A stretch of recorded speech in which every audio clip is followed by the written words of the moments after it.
Tone Deaf is the journey of a musical theater nerd, bringing musicals into the life of their musically challenged spouse. The reactions to the musicals are real and mostly unedited. This show is rated explicit for mature content and strong language.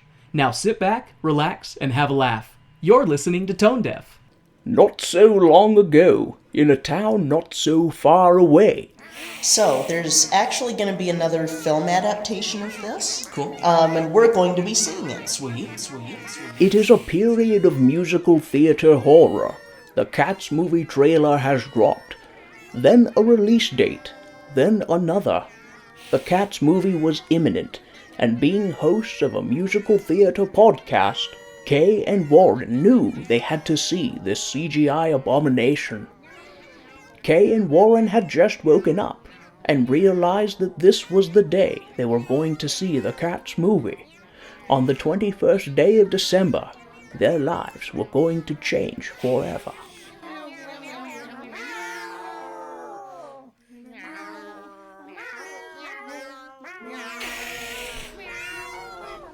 Welcome to Tone Deaf, a theater nerd's guide for their musically challenged spouse. I'm Kay, a musical theater nerd.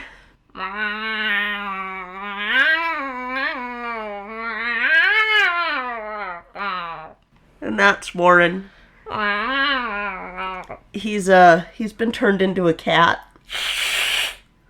Yeah, I'm sorry, babe. I wish I knew how to fix this. I think that the people responsible for the digital fur technology snuck into our house last night and made it not so digital.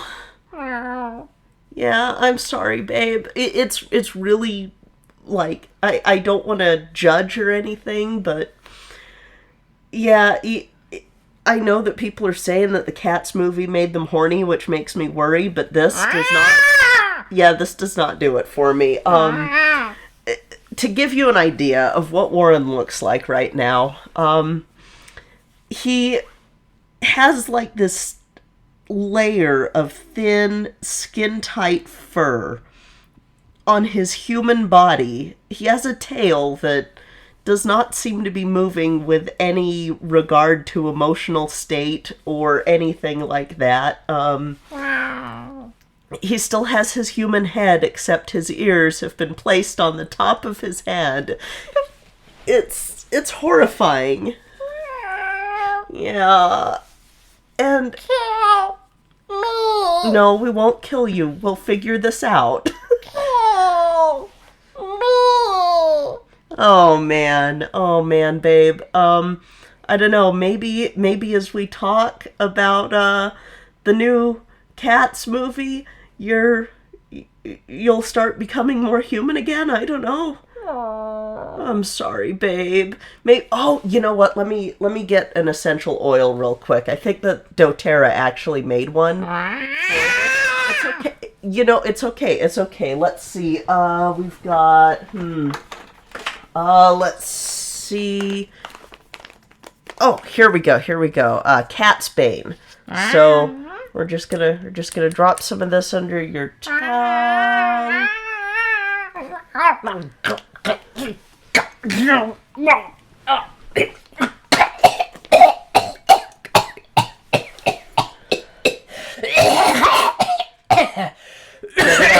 Get it out. You were licking yourself a lot there, so. Talk about having a hairball in your throat. Oh. Right?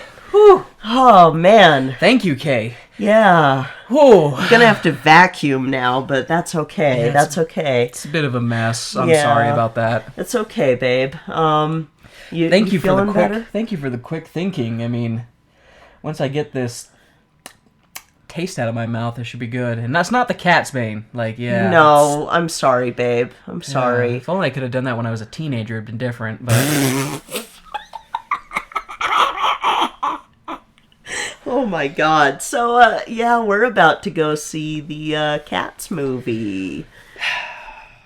You know, we haven't seen spoilers or anything, like, you know, because we're trying to avoid spoilers, but being on any form of social media or exposure to the internet, you're going to come across things. Mm-hmm. The reception for this movie has not been good. No. I mean, it came out yesterday, right? Yes. Yeah, it came out yesterday. We're seeing it a day late. Well, technically it came out Thursday to try and come out at the same time as Star Wars because...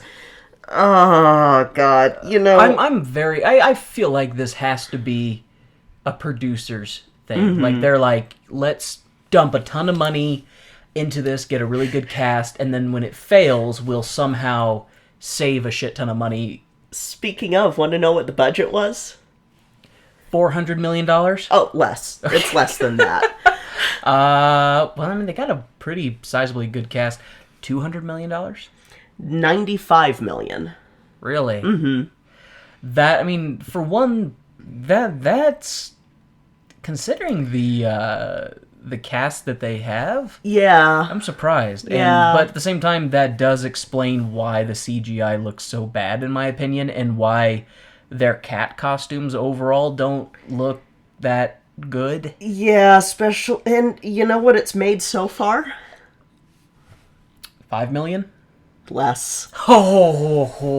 Yeah, this is a producer's thing. This is a producer's thing. That's totally what they're trying to do. Yeah, I'm trying to... I sit here and So I have a soft spot for Cats, because it was my first live musical. Like, not counting Sesame Street Live or anything like that, or when I got to see Sherry Lewis in person in concert, but Cats was my first live musical, and so, you know, back in the 90s, there was an adaptation planned by Amblimation, who did American Tail, and just, it would have been so good, and your sister showed us the concept art for that version. There is a universe where a Cats adaptation is really good. Like, that, I think that's the issue, is that I think it would be easier to make a good one than it would be to make a bad one. Yeah. Like, just because they're the choices, the artistic direction that I have seen this go. We haven't even seen the movie, but we have seen the trailers. And unfortunately, we've seen what some people have said. I mean, I've seen more of it than you have. Yeah, because I've kept myself from seeing any. I have not seen reviews. I've not seen anything specific about any one specific subject of the movie. Yeah. All I have seen is that people are like, "This is bad." Charlotte Clymer, who I absolutely adore, said that you shouldn't even see it high, and that's scary. Well, I'm still wondering if you took it with LSD, some type of hallucinogen, if you just come out of there thinking that you were watching a movie about cats yowling or in an alley. You'd see their skin melt off or something crazy like that. This is also directed by the same guy responsible for the Les Mis movie.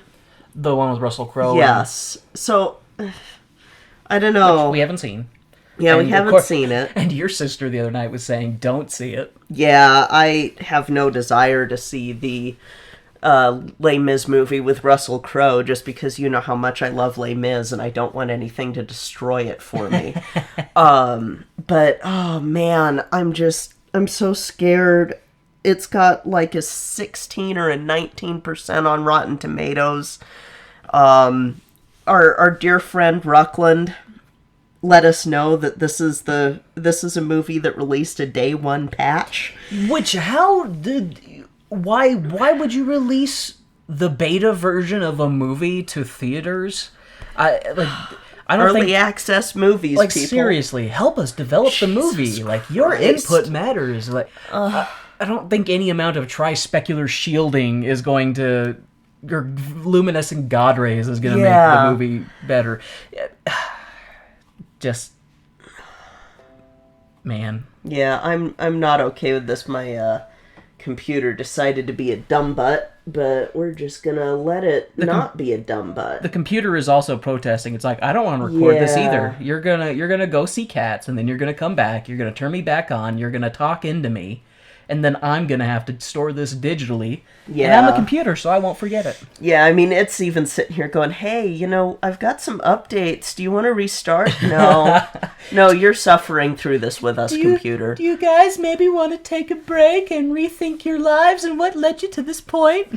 Why did you buy tickets for Cats instead of Star Wars? I mean, you could have gone and seen a Star War instead of this abomination. The CGI in the Star War won't creep you out. Unless they do, like, in Rogue One. That wasn't okay. What are you referring to? When they CGI'd... Oh, Moff. Yeah, Moff Grand Tarkin. Moff Tarkin. That was not okay. Can we start referring to that as CGI necromancy? Yeah. Because that's what it is. There's a reason necromancy's a taboo. So, yeah, I don't know. I'm sitting here going, okay. Things that we can look forward to. Good music, hopefully. Hopefully. That's like the one thing. Taylor Swift's in it, so I don't know about that, but I'm heard sorry, that, I hate Taylor Swift. I don't know enough about her to like or not like her. I will never forgive her for the cover that she did of September. That's fair. The only thing I know about Taylor Swift is, like, she always sings about breaking up with boyfriends, and she's had, like, a I'm shit sure ton of that boyfriends. she's a decent person, maybe. I don't know. She's LGBTQ She friendly. is LGBTQ friendly, which, I mean, that should be the baseline for all humanity, but whatever.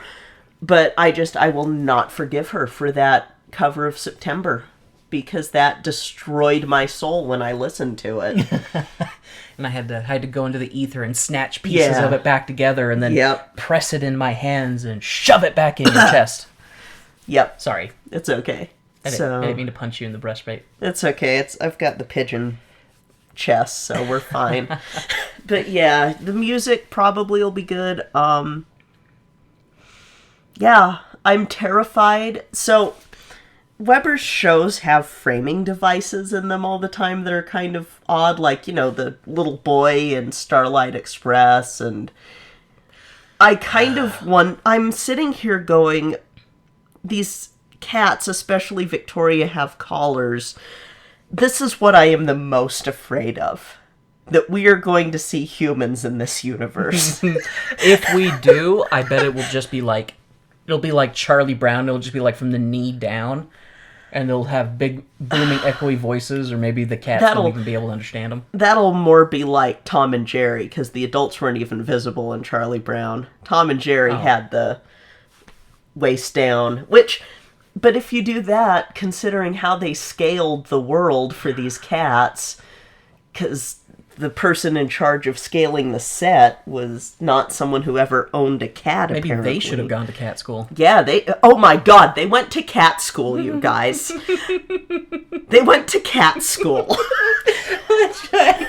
Is that housed in the same area as Clown College, or is it like adjacent, like, whoa?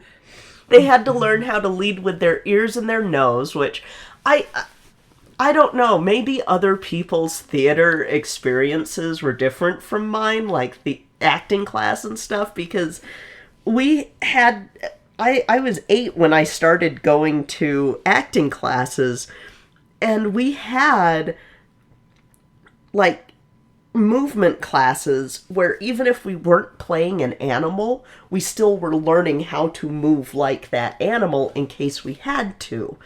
And I also sit here and go, if you've watched a cat, you should know. I don't know. I'm just, oh God. Oh God. You're cute when you're facing an existential crisis. I mean, I already faced one when I woke up and saw you covered in fur. That was frightening.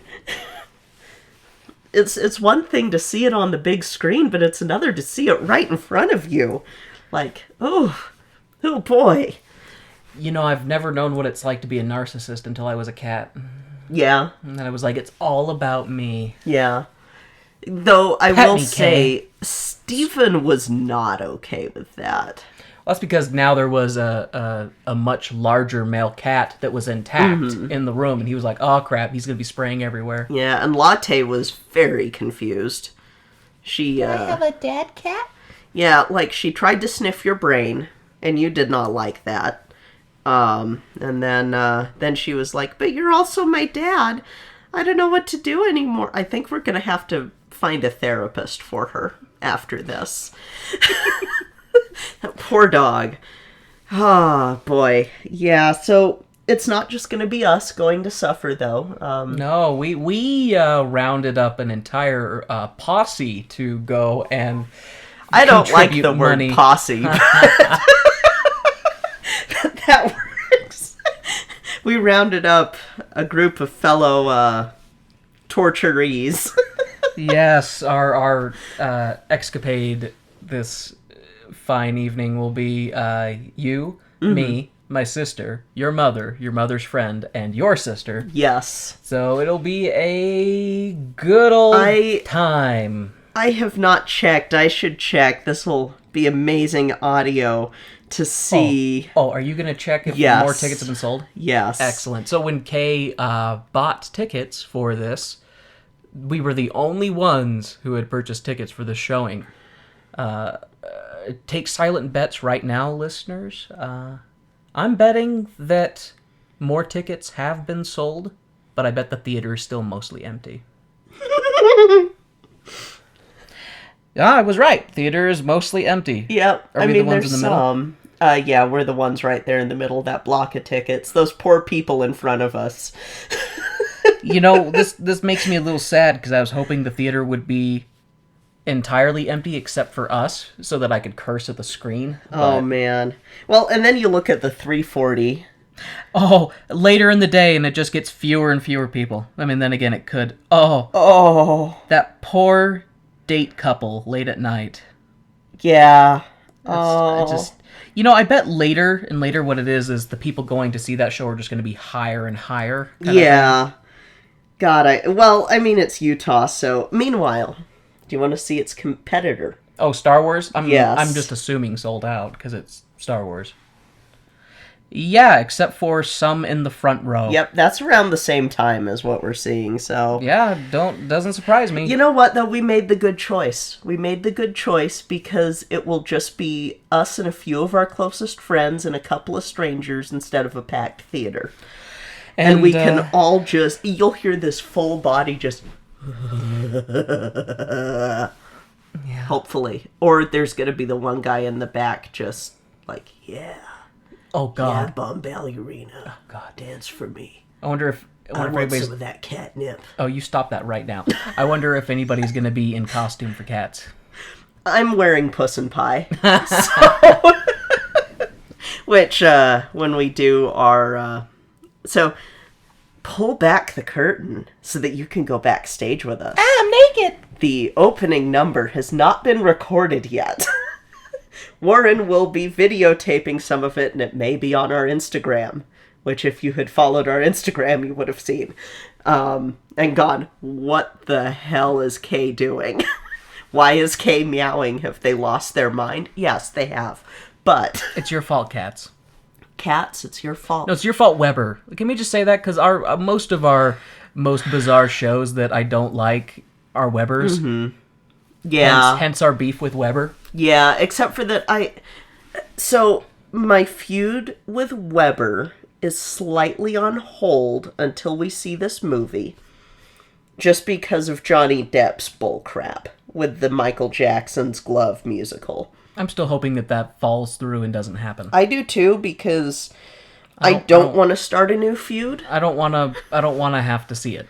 Yeah, because we will have to see it. I mean, we're tone deaf, a theater nerd's guide for their musically challenged spouse. We've got to see musicals. Great or small. I do laugh at that one thing you showed me that Katie stole from some more news post, or even more news posted, saying... Yeah, she had posted that thing on Twitter that had that she had retweeted, and it was a thing saying that Cats is the death knell for Hollywood musicals, and she's like, I don't think that's the case. It's probably just going to be the death knell for Cats. Because if you think about it, there have been a lot of shitty movie musicals in recent years, and you know what? Movie musicals are still a thing. Yeah, life goes on. Yeah, it's not like when Hello Dolly killed movie musicals, which we'll cover that one later. And it didn't kill it forever. It just made it, not a quote-unquote viable option. Caused the great musical recession. Yes, it did. It caused the great movie musical recession. I don't know. I don't think this will kill movie musicals. I don't either. Because we've seen worse, maybe, hopefully. God. This may be the worst one we've seen. I don't know. Only time will tell. Only time will tell. I mean, we have seen Starlight Express, which... Weber, don't. Just don't. Do not. Do not. Do. And we've seen Grease, too. Mm-hmm. Yeah. Though we haven't seen Grease 2 yet, but... We have seen Grease as well. You shit. I have to get my humor somewhere before we go face the gauntlet. Before we stare into the void. Stare into the void. Sometimes the void looks back, but... Mama K was funny, though, saying, "Oh, with the day one patch, are they adding back in the kibbles and bits?" No, Mama. No. It'll be a different kind of movie. Mm-hmm. Yeah. Yeah. So, any predictions other than abject horror? I predict that there will at least be one song that is really good. Mm-hmm. And, I predict that I will need a lobotomy after this. Mm-hmm. And a nap. A cat nap? Like a dirt nap. Oh. I predict that Bomb Ballerina is not going to live up to her name, because when I think Taylor Swift, I don't think dancer. I'm going to predict that there's going to be some contrived romance, either between Victoria and Mistopheles or Victoria and Plato. They've really, like in the trailer, if the trailers are to be believed, unfortunately, it does seem to follow Victoria the whole time. Victoria's our audience insert. So she's going to probably have a romance of some kind, and I am betting it's Mr. Mistopheles. I mean, that's who I shipped her with when I was in elementary school, but that's because I was like, black cat and a white cat, yes. Yay for swirl fur! I also predict that I'm going to have a reason to not get horny when I see Jennifer Hudson or Idris Elba. I'm gonna have a erection killer, even though I don't have a dick. I was gonna say, wait, what? I couldn't think of the right term. Your spirit dick? Yeah, my spirit dick will have an erection killer, and I can just, if I get horny in a bad situation, I can just think back to this movie and go, yeah, no, it's dead. I predict that characters that are just one-offs in the musical are going to have more of a fleshed out plot than just the, oh, this is my name and I want to die. know what I want to see more than the actual movie is I want to see the behind the scenes making of this with the actors, and just at any point if they go, what the fuck are we doing? Like, I want to ask, how much did you get paid for this role? Mm-hmm. Was it worth it? Do you feel dirty after taking Andrew Lloyd Webber's dirty fur money? Like, you know what though? This movie will probably prevent a little bit of growth for the furry fandom. Maybe. Or, well, no, because the furry fandom has better taste with I was thinking their cartoonish animals. Furries are relatively harmless. And furries are good. For the most part. Like, there is a gross community in furries. Yeah, that exists anywhere. That exists anywhere. But, like, I just mean, like, I think maybe this won't do a Peter off on, god damn it, on furries in general, but we might not see as many cat furries and definitely not as many cat girls as we've seen. Unless this sparks a new fetish. The digital fur fetish. It's an expensive fetish. Not everyone can afford. No. Be a regular furry and just go with the fake fur. Don't go with digital fur. I just... What's funny is both times we watched the trailers for the upcoming movie, it just made me want to go back and look at the original Cats. Because while that one is bizarre and is also a spectacle, at least they looked more like cats. Yeah.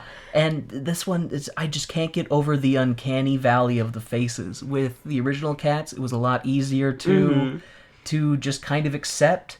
Yeah. But with this one, it's like they don't look right. Some things should not be CGI'd.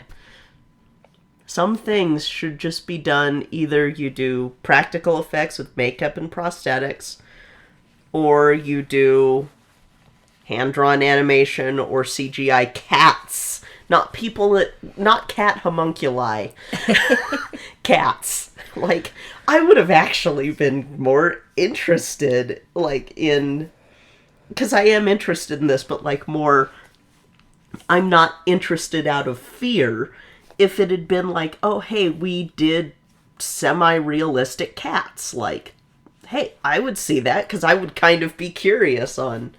You know, what is this like through the eyes of a cat instead of, you know, just these monsters, these cat chimeras. Gonna expect old Deuteronomy to just be like, why it hurts. The check cleared.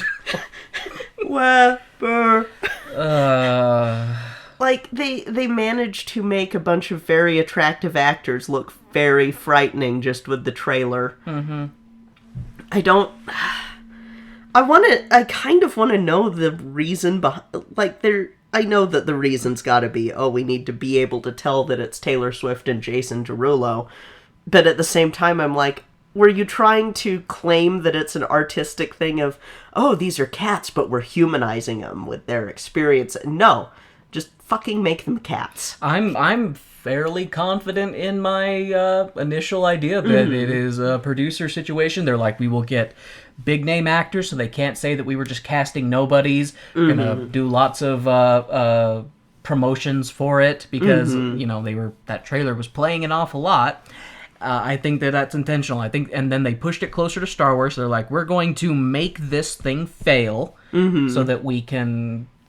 I don't know how they are able to squirrel away money on a failure. That needs to not be a thing. That really does. It's the same thing that Uwe Boll does when he makes shitty video game movies. You know, with the express purpose of making them fail. The fact that a movie and a musical and then a musical of said movie, or a movie of said musical, there we go, have all been created. I'm talking about the producers. That should be enough to make somebody out there go, we need to fix that shit. We need to fix that so that people can't get rich off of fucking failures. Like, just... Meow. No, not meow. Not meow. I'm not gonna... I'm gonna be sleeping with one eye open now. So... Alright, Kay. We should not put it off anymore. No. We need to face the music. Face the mewsic. Meow. I hear Latte. She's like, is there a cat in here? Is Dad a cat again? Is Dad a cat? I've come to terms with it. Let me go sniff Dad's brain. Need to sniff it. All right. I think we've meandered long enough on this intro. We're putting off the inevitable. Yeah. So, wish us luck in the intervening. For you guys, it will only be like 2.5 minutes. For us, it will be an eternity. For us, it will be an eternity as we go watch and then compile our emotions regarding Cats. Yay.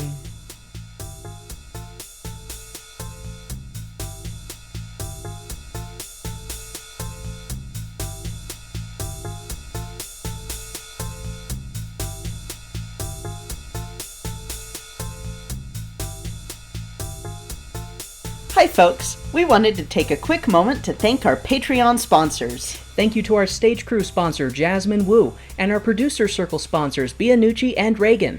Thank you so much for your continued support of our show. We truly appreciate it. And now, let's hear from our friend the Lazy Skeleton over at Me, My Demon, and I. The name's Johnny. Johnny. Jonathan. Johnny. I have a demon. And his name is hard to pronounce, so I'll just call him Vet. I am not a very smart man. You're so stupid. But I didn't think things would get this bad. A 3-alarm fire tragedy has struck our community. Blame the line. Man, oh man, was I wrong. Stay tuned for Me, My Demon, and I.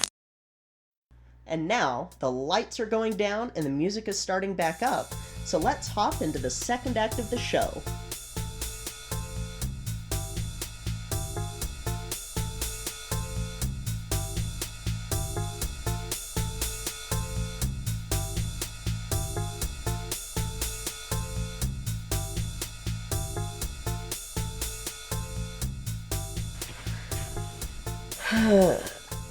Well, that was an experience.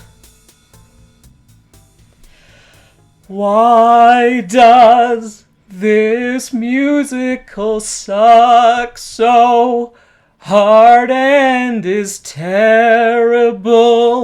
'Cause it could have been good. Yeah, this was... I will say that, like you said when we were leaving the theater, the Rotten Tomatoes score is a little harsh. Yes. This show should be about a 30 on Rotten Tomatoes website. 19 or 16 is too low. There was some beauty to be found within this turd. Yeah. There were some... So, for those of you listening, there will be spoilers.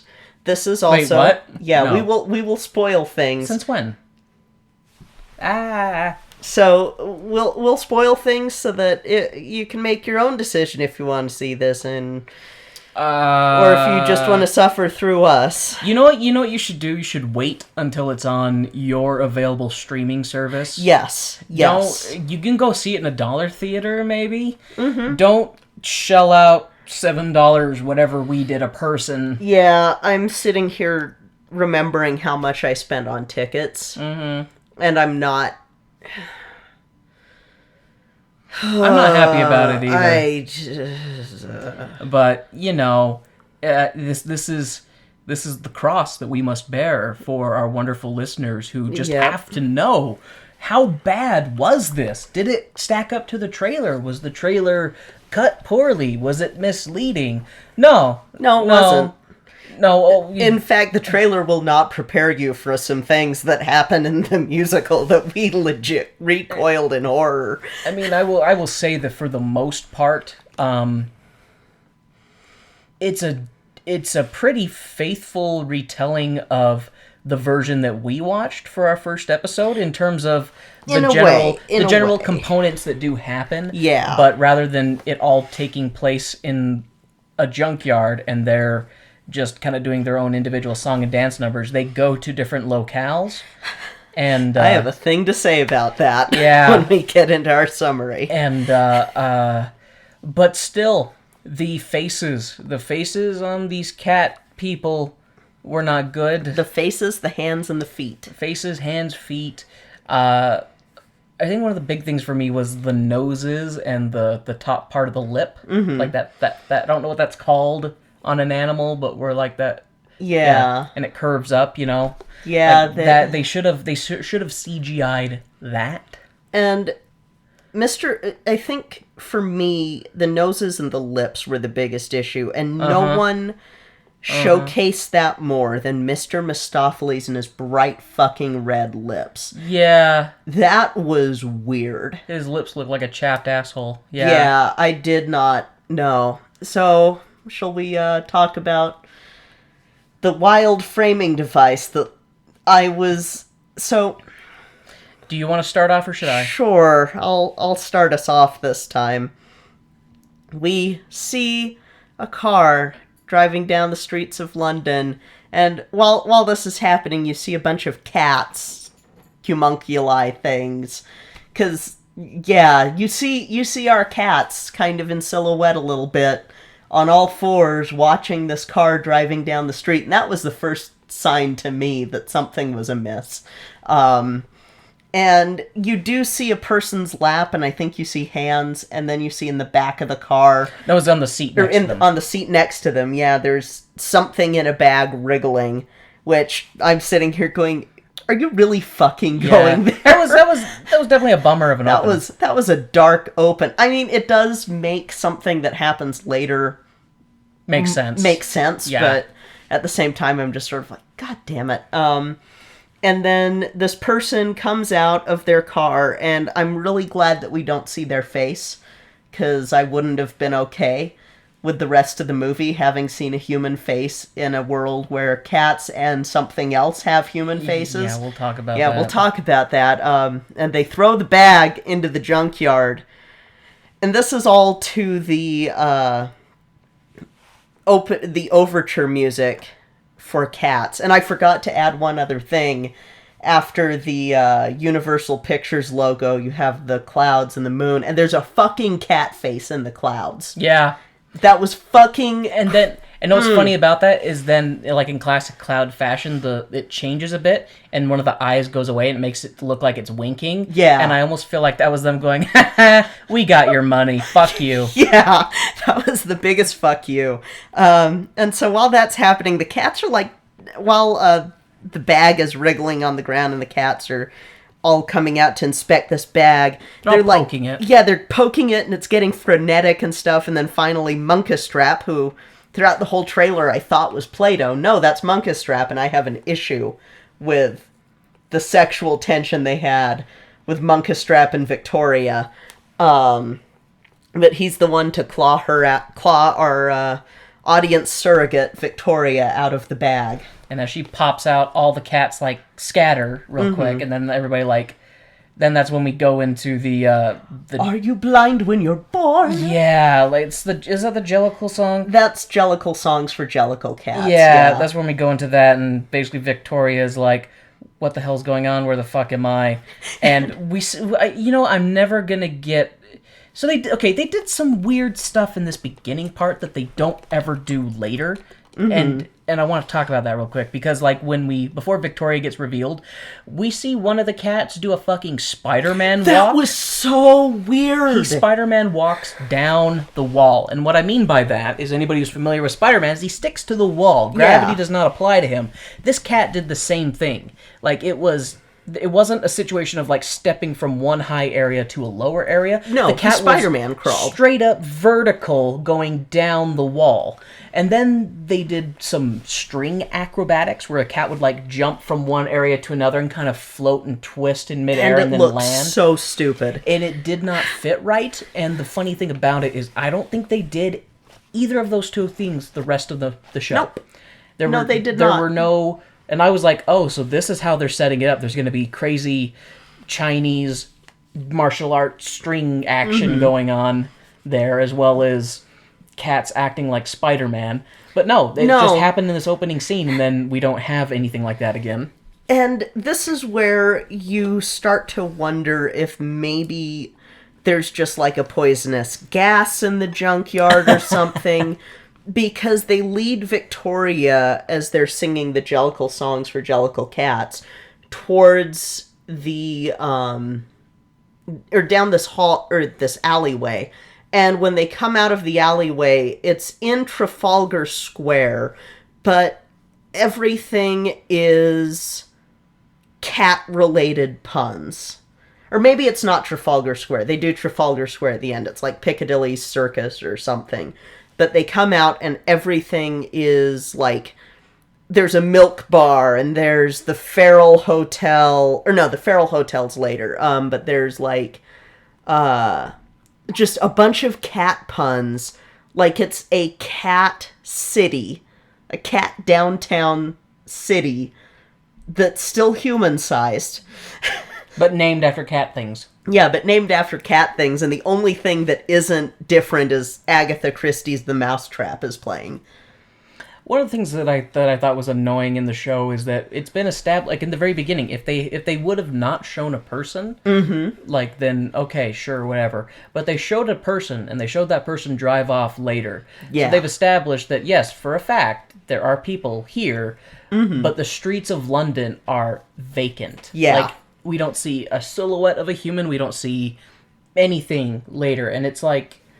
London is a busy city. There's still busy. People out at night. Yeah, at that time of night, people are out on the streets in London. So if it took place in just the junkyard, okay, why would people be hanging out? You could suspend your disbelief. Yeah, there. why would people be hanging out in the junkyard? But these cats are all over the fucking city. Yeah, they really are. Like, so we have our Jellicle balls for Jellicle cats song. That need to be Jellicle fixed. Yeah, and they end it with McCavity showing up. Yep, well, because, like, what was it? McCavity shows up initially because, like, as they're singing to Victoria, she, like, finishes the end of one of the lines, like, of the songs, and McCavity's looking up and like, huh? Like, who is this newcomer that all of a sudden knows the words to the sacred Jellicle song? Like, it makes him all of a sudden be like, do I need to worry about her? Yeah. And they have this weird plot, because in the original show, McCavity didn't give a shit about getting another life, right? No, he was just a troublemaker. Yeah, he's just a normal ginger tabby. That's McCavity's motivation for this show. Yeah. He wants to go to cat heaven or whatever and be reincarnated in his perfect life. And so he's trying to sabotage everybody else so that he can get what he wants. And that's his motivation. And I hate that, I can't remember if I said it in one of our trailer episodes, but I hate that I was right, that it's a fucking singing competition. Yep, that's what it was. That's exactly what it was. Fucking hate that. What's the name of the creepy gray cat that you have issues with that was macking on Victoria in the beginning? Munkustrap? Munkustrap. Yeah. I can't imagine why I couldn't remember that name. Munkustrap. Fuck.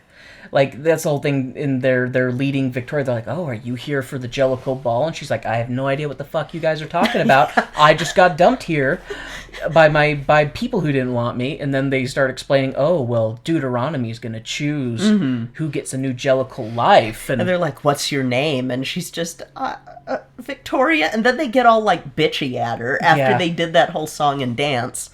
And this is, right before that, you had Mistopheles showing kindness to her, being like, oh, come with me, it's okay. And then they're like, oh, you can't pass until you tell us your name. Then they do the naming of cats in the most contrived possible way. Then they're doing it in, like, a graveyard. Yeah! Like, the city planning for this is really bizarre, because from cat size, the junkyard is apparently also near downtown, which is right next to a graveyard. I don't know, maybe London's set up like that. I mean, there are graveyards near the churches and stuff. Like, it's definitely different from how we have it here. But even that way, I was so disoriented with where they were supposed to be. Yeah. Like, having been to London a few times, I'm like, I have no fucking clue where this is supposed to be taking place in London. And with the car, it's very obvious that this is the 30s or 40s. That's important later. With how many fucking anachronisms there are. Like, more so than normal Weber style. So, yeah, because we have the naming of cats and a little bit of Munkustrap feeling up Victoria, and Mistopheles is sitting here like, hey, no, she is my age. You should stop hitting on her.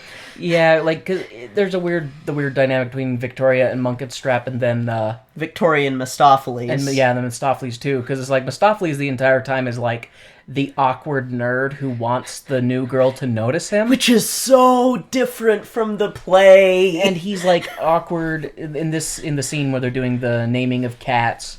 At one point he like tries to do a magic trick, and then he just falls down, and it's like, oh, poor Mistopheles, he's such a dork, Yeah. kind of thing. Like it's played as if he's this, I don't know, nerdy loser. Yeah. Almost. It's really weird. Nerdy loser kid. Yeah. Instead of because Mr. Mistopheles is the magic cat.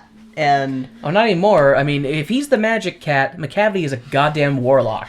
oh, we're getting to McCavity later, because that's fucking weird.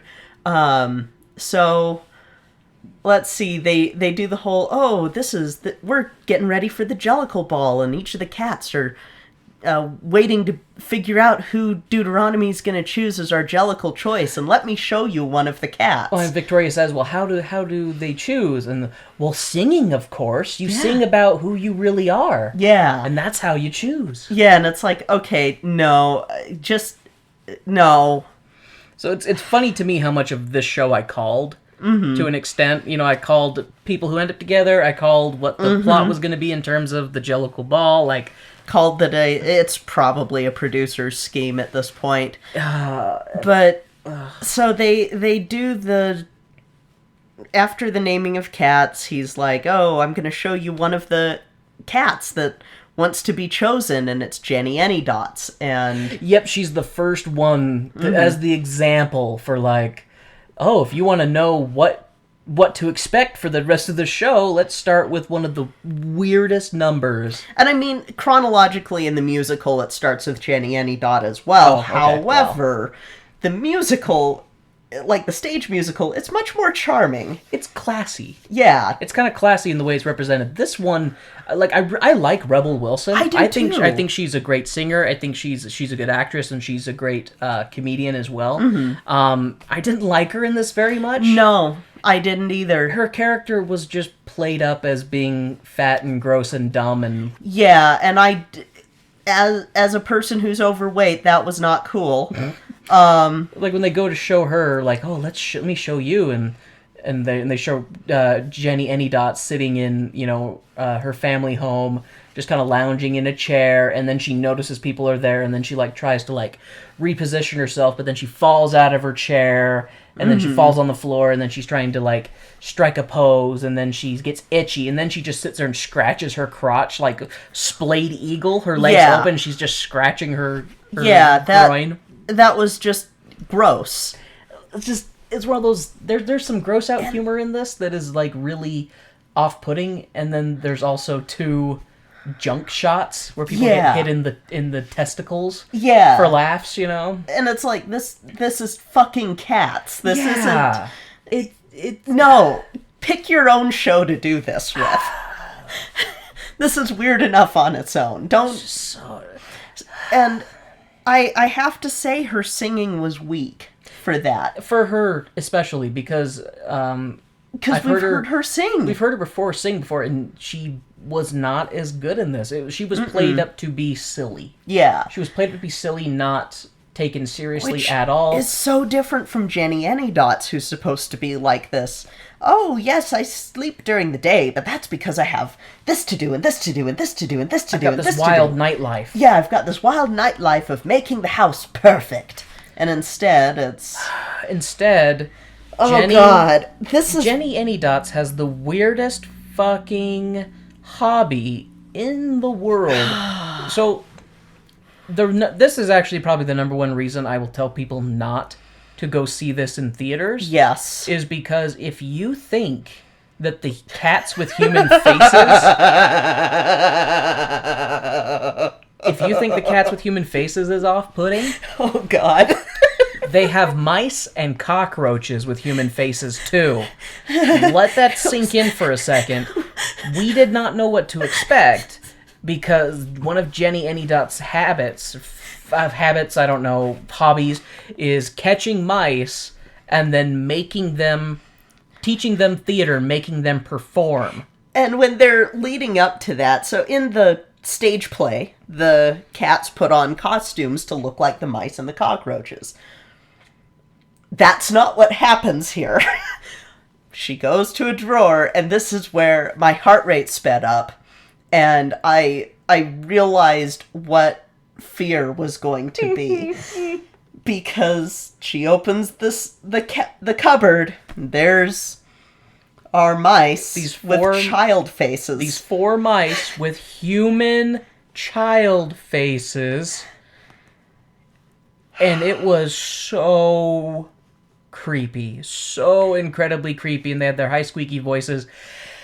And then they show the cockroach conga line, the cockroach dance number, and they didn't even try to CGI their faces to like make them at least the same color as the rest of the exoskeleton. No. It was just a bunch of white people's faces on these like brown cockroaches. Yeah, and they did give them extra arms and wings to fly.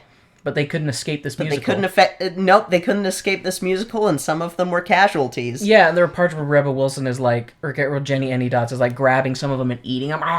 Like if they're doing poorly in their dance number, she grabs one and scarfs it down. And then they climb up onto a table and dance on this strawberry cake, and she's just like criticizing them, like, do better, do better. Like she's like this terrible theater mom criticizing her horde of theater children. I don't know how to. I do not know how to bring this across in a way that I'm still wondering if we saw what we saw, but I know that we did because we have 4 other witnesses.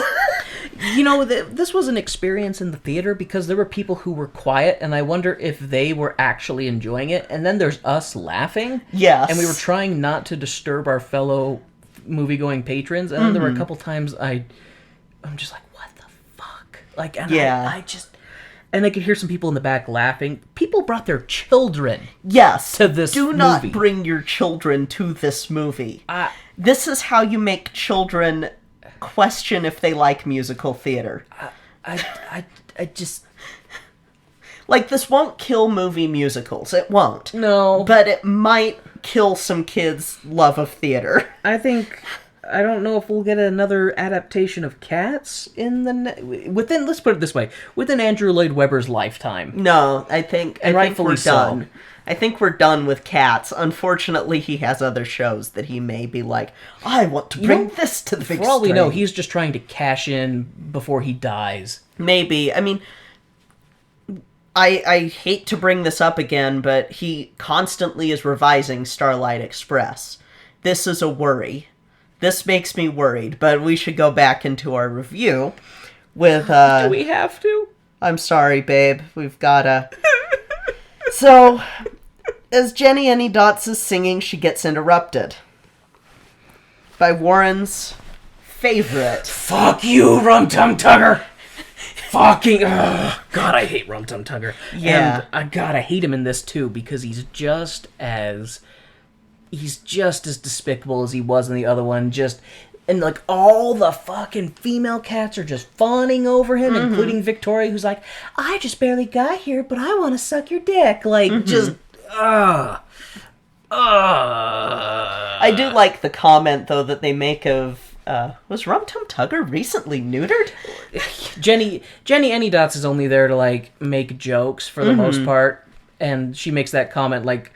After Rum Tum Tugger interrupts Jenny Anydots and goes on to his song and dance thing, and they follow him out into the streets, and she makes the comment to him of like, yeah, did he get fixed? Like, did he get neutered? Some of those notes are really high. Then she makes like a scissor snipping motion. And Monka Strap's just like, And while Rum Tum Tugger lures all of the other cats Pied Piper style to a milk bar, McCavity shows up. And he fucking Thanos snaps Jenny Anydots out of there. See, and I wouldn't say he Thanos snaps because they don't die, but he definitely dust snatches them. We figured out where everybody went when Thanos snapped. I can just imagine Peter Parker sitting there like coming out of the portal, and he's like, Mr. Stark, I'm so glad you're here. I ended up on a barge with a bunch of random cats with human faces, and it was really terrifying. Then Doctor Strange showed up and was like, "Ugh, let's get you out of here." Like, Yeah. but yeah, McCavity is a goddamn warlock in this. Like, he has legit magic powers. He has the power of teleportation. He has the power of matter manipulation and rearrange. Like, I don't know how. It's never. He's got the Infinity Stones. It's never ever explained. He just shows up and he snatches. Like I said, he's trying to sabotage everybody who wants a Jellicle life. Mm-hmm. And that's what he frickin' does. Shows up and just snatches Jenny Anydots. Yeah. And Did we... When does Bustifer... Because she gets... he shows up because I think it's at the milk bar that It's after Rum Tum Tugger that Bustifer shows up. Yes. Because Jenny Any... Fan Cavity doesn't snatch Jenny Anydots yet, because it's after Rum Tum Tugger's "All the Girls Want to Fuck Me Because I Don't Know What I Want" song that Bustifer shows up, and at first you think it's a human because it's like big heavy footsteps, and you see his silhouette on the building wall, and then as he gets closer, it's Bustifer Jones. so many fucking fat jokes in this. Yeah, and he is like. They put him in a fat suit. They put him in like a huge fat suit to make him look extra big. And that was James Corden. Corden. And he sang fine. I like James Corden. Yeah. I mean, I like Bustifer Jones in the original. I do not like him in this one. I found him more annoying, and I don't blame I know you just said his name. James Corden. I don't blame him for that. I just blamed this show for it. But when he shows up, he lures everybody away, talking about, to do his song and dance number. But I say Rebel Jenny Wilson. Anydots. Jenny Anydots was talking about how he just wants another Jellicle life so that he can get fat That's all over right, again. And yes. she smacks him in the belly. And then when they go off to do his song and dance and focus on him, And Jenny that's Anydots gets snatched. That's when McCavity shows up and like, "Oh, you're Jenny Anydots." She's like, "Why, yes, I am." He's like, "Oh, you should be a star. They should have your name on posters." And then he points over to a wall that is plastered in McCavity wanted posters, and that's when she's like, "Oh, you're McCavity." And then that's when he snatches her. What the fuck is with this universe? Because There's cat wanted posters. There's cat wanted posters everywhere. And it's cat themed stuff, but it's all human sized. Like, if there was a cat warlock who was fucking with humans, I could imagine that there would be concern for that. But as it's stated later, when the crime is discovered, McCavity's not there. yeah, so I don't. So how would they know that McCavity is committing crimes enough to put wanted posters? And could anybody actually be taken serious for going to the police and being like, "There's a cat, a legitimate cat, causing all this trouble. We need to put up wanted posters for him." Yeah, Anyway, what the fuck? So, after during Bustifer Jones' song, they really play up the he eats a ton of food, like to a ridiculous extent. Like Yeah. a child, I think a child watching a cartoon would have been like, "Okay, we get it."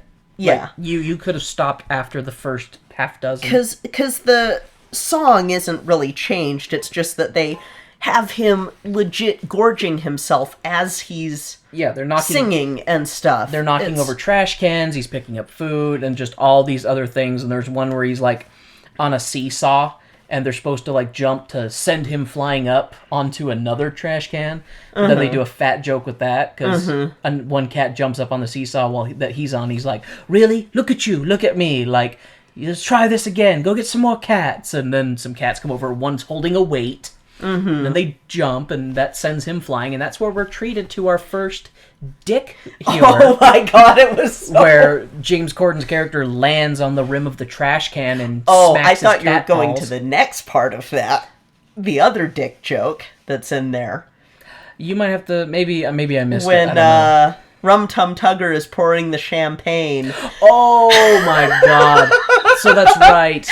So what happened is when they send Bustopher Jones up and he smacks his junk on the rim of the trash can, then he falls into it, and Rum Tum Tugger is in there with two females drinking champagne and probably doing other stuff, but that's when Bustopher falls down flat and they tip the champagne bottle over and it's pouring CGI champagne into Bustopher's mouth. Yeah. And he's like, and he goes, "Thanks, Tugger."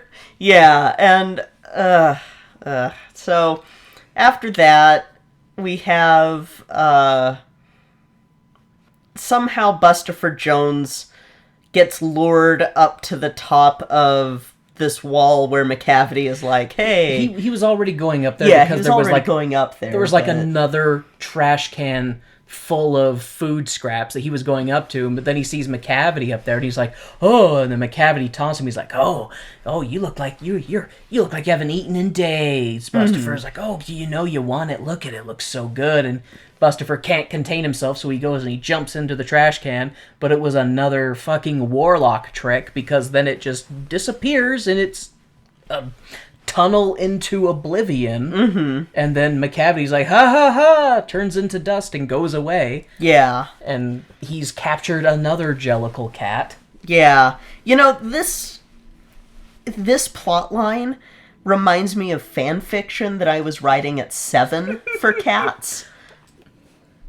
I thought you were like 11 when you saw Cats. No, I was 7 when Oh, I saw Cats. 6 or 7. And so I was writing like little kid versions of fan fiction at that age that never will be published because it's probably gone because it was, written on dot matrix paper. And I think that this adaptation was targeted at the wrong audience rather than trying to do like an actual good, more, I don't want to say dramatic, but a more dramatic attempt at reviving the show. They were like, "Oh, well, let's try and capitalize on children, so we'll have lots of silly stuff to maybe get kids to want to go see it." yeah, and it's like, no, kids will have nightmares. We heard some children screaming in the Yeah, theater. there were some kids screaming at times. So I assume they were screams of fear and absolute terror. Yeah, so after Bustopher Jones gets Thanos snapped, Victoria finds herself alone, except for that Mungo, Jerry, and Rumpelteazer show up to get her. So, Mungo, Jerry, and Rumpelteazer take Victoria out to their house. Is it their house or just a house? It's their house, is what it's implied to be, because... Really? They just regularly trash their own house? Yes, because they're calicos. I'm surprised their owners haven't gotten rid of them. Like, if they're shredding the bed and knocking everything off the kitchen table and shattering dishes left and right, like... The family will say it's that horrible cat. And this is...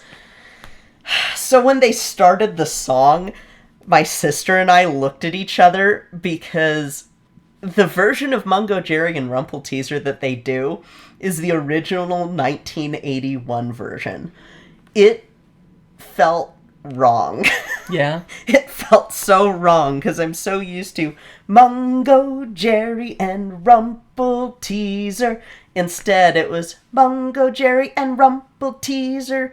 We're a notorious couple of cats. And it just, it felt wrong to me because I'm so used to the other version. We have Mungo, Jerry, and Rumpelteazer showing Victoria how big of hellions they are for their family and how they steal the food out of the oven and how they destroy shit on the regular. And this is also, if some people have seen some of the trailer stuff or promotional things, this is where Victoria gets wrapped up in pearls and they put rings on her and stuff like that, and they steal jewelry and put it on Victoria, and that's also where we get the scene of her holding the knife and fork ready to dig into human food. And this is where we get the worst stuff with the bad scale, the bad sense of scale, because you could not put a ring like that on a cat's wrist.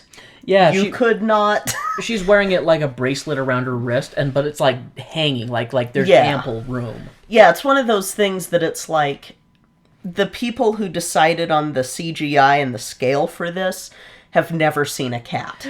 And I forgot to make mention of that with the freaking bugs and Yes. the mice. Yeah, they were also really poorly scaled. Yeah, they were ridiculous. Like, the bugs and the mice were pretty much the same size. Like, it was ridiculous how Yeah. tiny they were. Or, how small they were. I think that all of the sense of scale in this movie leads to some of the trippiness with it. Because, like, it shifts. It shifts a lot. Even just in Jenny Annie Dot's Gumby Cat song, like, she'll walk past something and it seems like it's the appropriate size for a cat, and then she'll go next to something else that should be appropriately sized and it's fucking huge. And it's like, no, this does not, no, you need to spend more time. Yes, you sent your actors to cat school, but maybe you should have sent your graphics design team to cat school too, your animators to cat school. The scaling was so... It was so off. so off. And we were very worried in this next part because the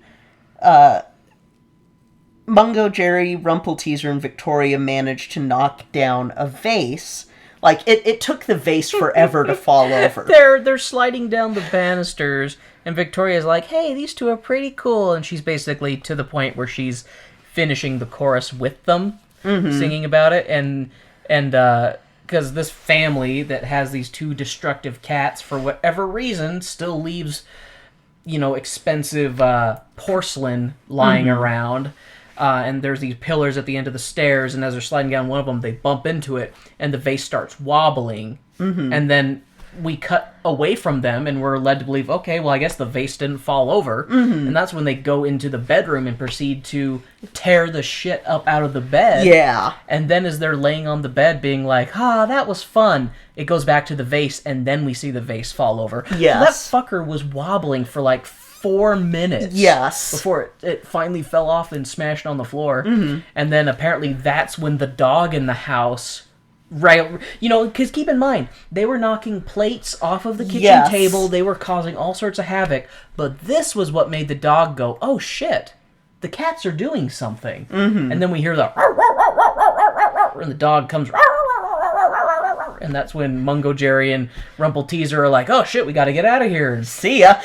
and Victoria goes to leave too, but because she's wearing a pearl necklace, it gets caught on the bed, the bedpost at the end, and she can't get away. And the other cats, as they're leaving, they look at her, and I thought they were going to give her the finger. I did too. Because he literally looked at her and just kind of shrugged and just went. Yeah. But he very well could have just been like, fuck you, and just bolted. And, like, the doors moving and stuff, and I'm sitting here going, are they gonna fucking show us a dog with a human face? I think that's why we didn't see the dog, because they were like, okay, we are pushing it. If we take man's best friend and put a human face on it, people are gonna riot. And, I said fuck you a couple times, whispered under my breath to the theater. I think if they would have done that, I probably would have been, oh, come on! Like, I would have not been able to contain it, and there would have been some kids in there going, Mom, what does fucking bullshit mean?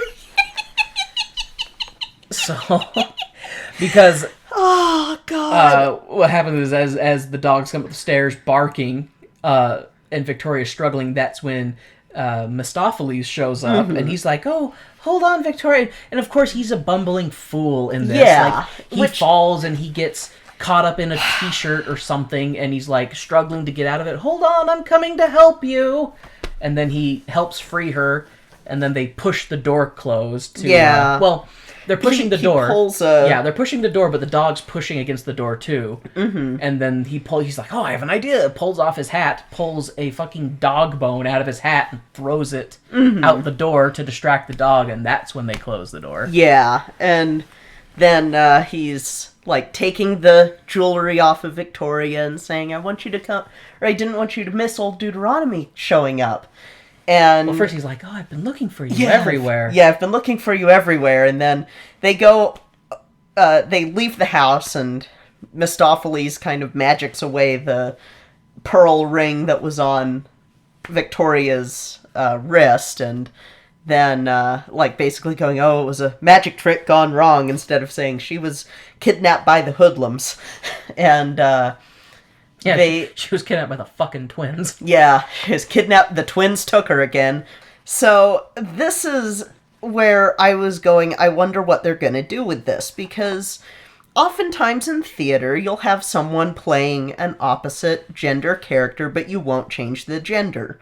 And I know that Dame Judi Dench, she probably, her voice is definitely feminine enough that they probably wouldn't be able to, I don't know, producers, bullshit, blah, blah, blah. But this is where I had issue. There is a line in Old Deuteronomy that shows that in this instance, they're fucking cowards, because they changed the line, Old Deuteronomy's buried 9 wives, and instead they repeat Old Deuteronomy's lived many lives, which they had already said earlier in the song. I thought that they said Old Deuteronomy has lived 9 lives. Nope. Oh. Said many lives, and then, in fact, I'm tempted to say 99. They didn't even, like, they just... You could have made Old Deuteronomy bi.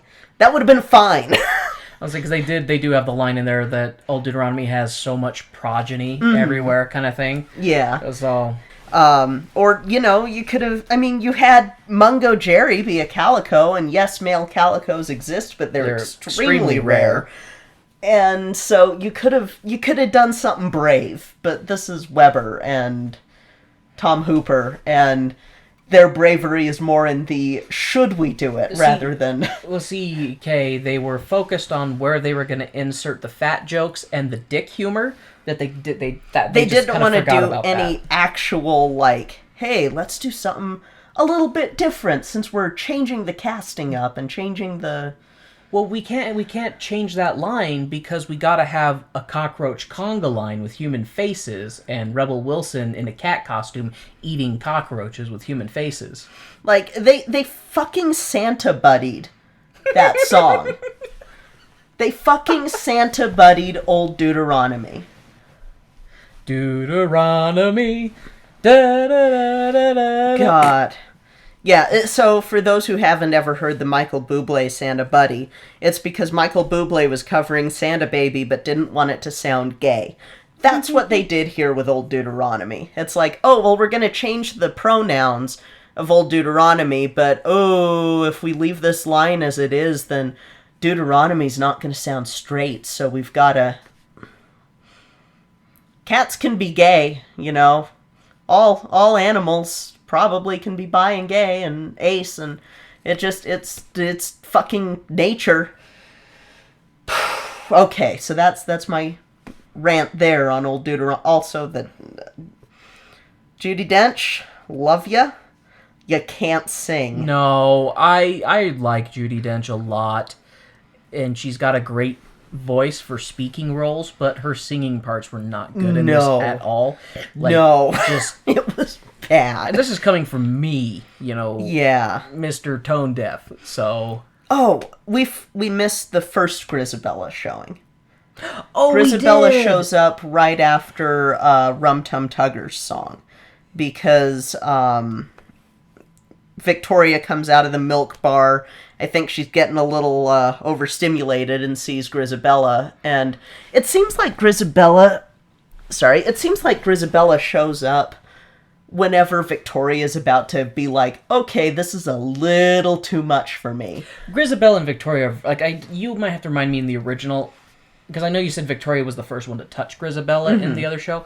Victoria and Grisabella are very linked in this one. Yes. Because Victoria is the one who notices Grisabella, and then Grisabella's like, oh shit, someone noticed me, So, in the stage version, Victoria and Jemima are kind of the two kittens, and Jemima's the first one to sing with Grisabella, Victoria's the first one to touch her. And they just sort of combine the two characters into one for the movie. And...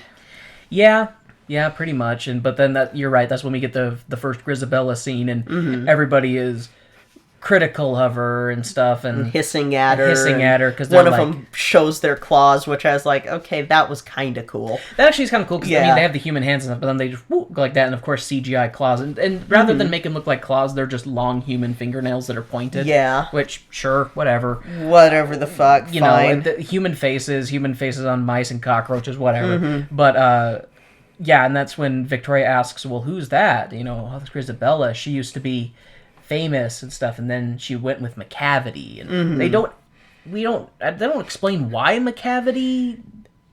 she is down on, like, what happened to make her and a once slum again, goddess. I don't know. Once again, this is fucking fan fiction, because that was a common trope in the fanfics that I would read, was that McCavity was the reason that Grisabella was the way that she was. So they didn't say that in the original show. That is not in the original show. So why is she a pariah in the other show? They never say. They never say. She just is. Just accepted. Wow. Yeah. So they blame it on McCavity, and it's like, well, why? What happened? Which makes what Bomb Ballerina's role in this very interesting for the future. Right. For her. But yeah, there's a lot of things that show up in fan fiction that they do in this movie that I remember reading from fanfics back in the early 2000s. And I'm not saying that they took inspiration from it at all. I'm just saying that it's wild that it plays like a Cats fan fiction. Maybe it did. Maybe the writer wrote his own Cats fan fiction. Maybe, I mean, who knows? Maybe Tom Hooper or whoever is responsible for the framing devices of this was secretly Jellicle Balls 93. I mean, who knows? Jellicle Balls Deep. Yeah, Jellicle Balls Deep 93. 69.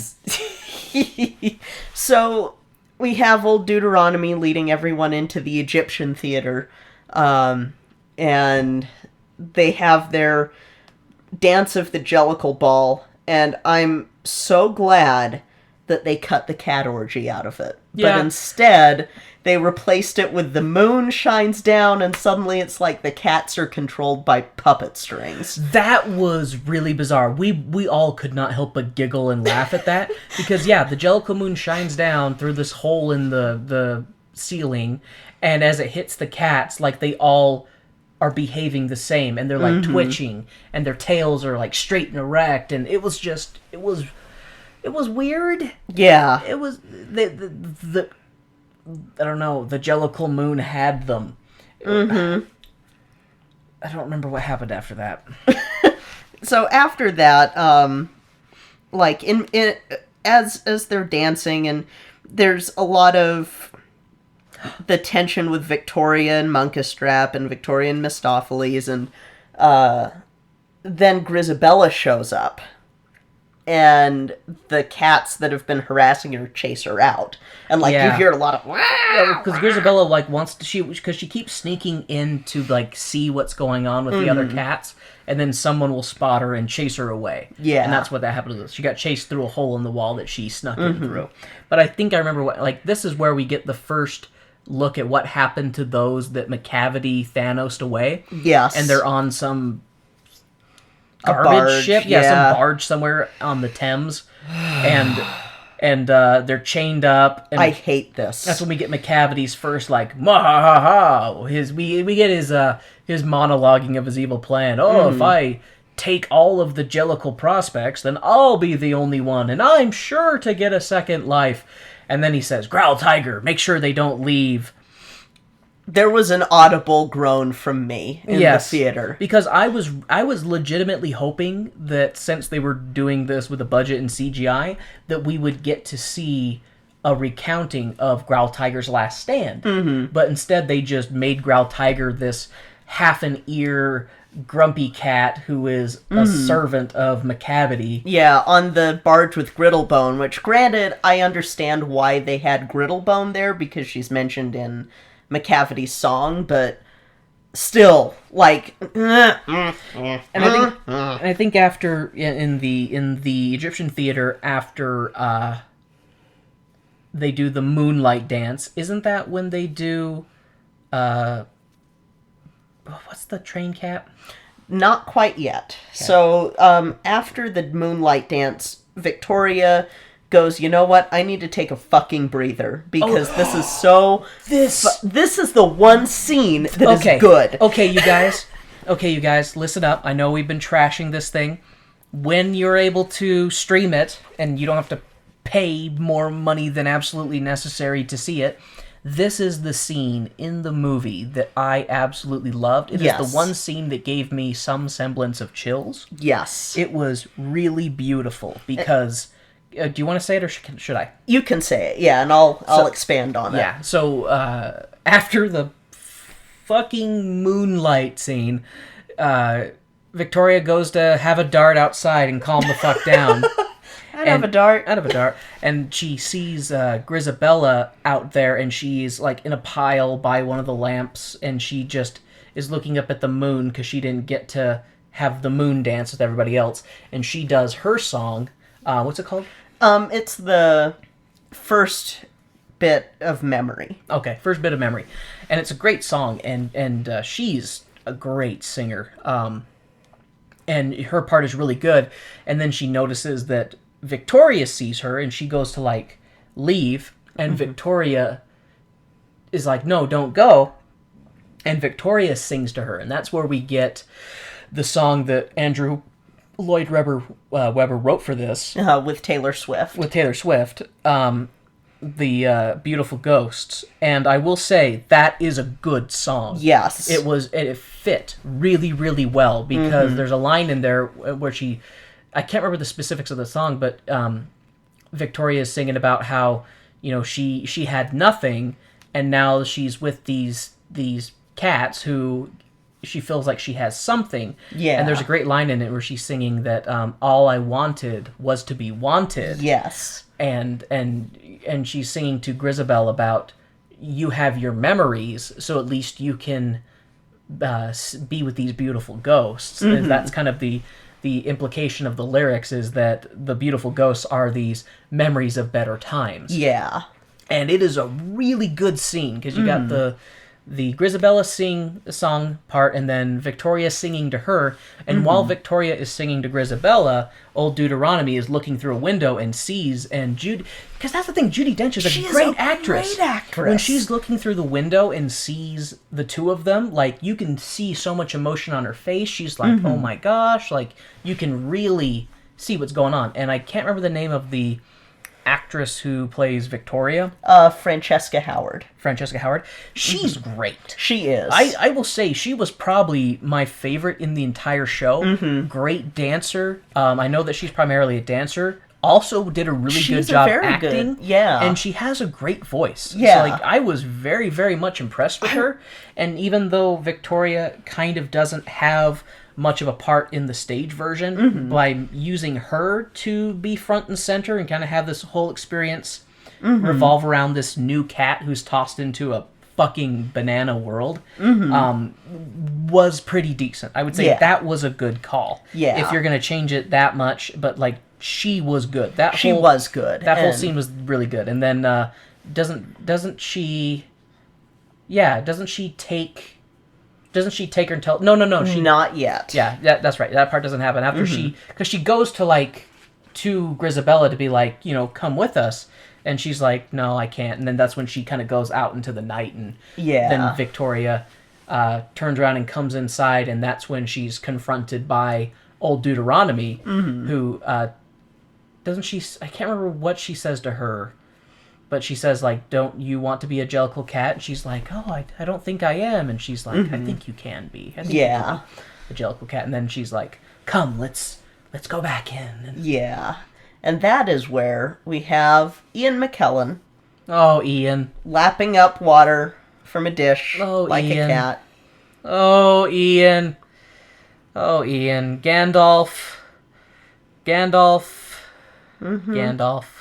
Yep. Gandalf the Grey Cat.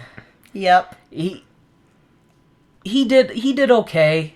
Ian McKellen, as far as, like, the singing roles and stuff are concerned, he did better than Judi Dench. Yes, he did. But I wouldn't say that he was a strong part of the show. Nope. His parts were best kind of like Judi Dench when he's just acting. When he's just acting and playing his character, he did a great job. But anything musical related, it's just kind of like, okay, whatever. Yeah.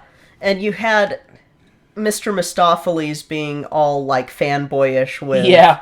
It's like, good luck with your song and getting a new Jellicle life. I'm a big fan of yours. I'm a big fan of yours. Here, let me help you enhance your performance. And yeah, and while Gus is singing, Mistopheles is in the back trying to, like, magic some special effects for him. And he succeeds in the end. Yeah.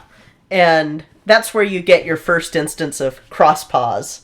Oh, that was cross your fingers, it's cross paws. Yeah. And then Gandalf the Grey gets let off the stage, or not let off the stage, but he gets off the stage after performing. And he gets an applause.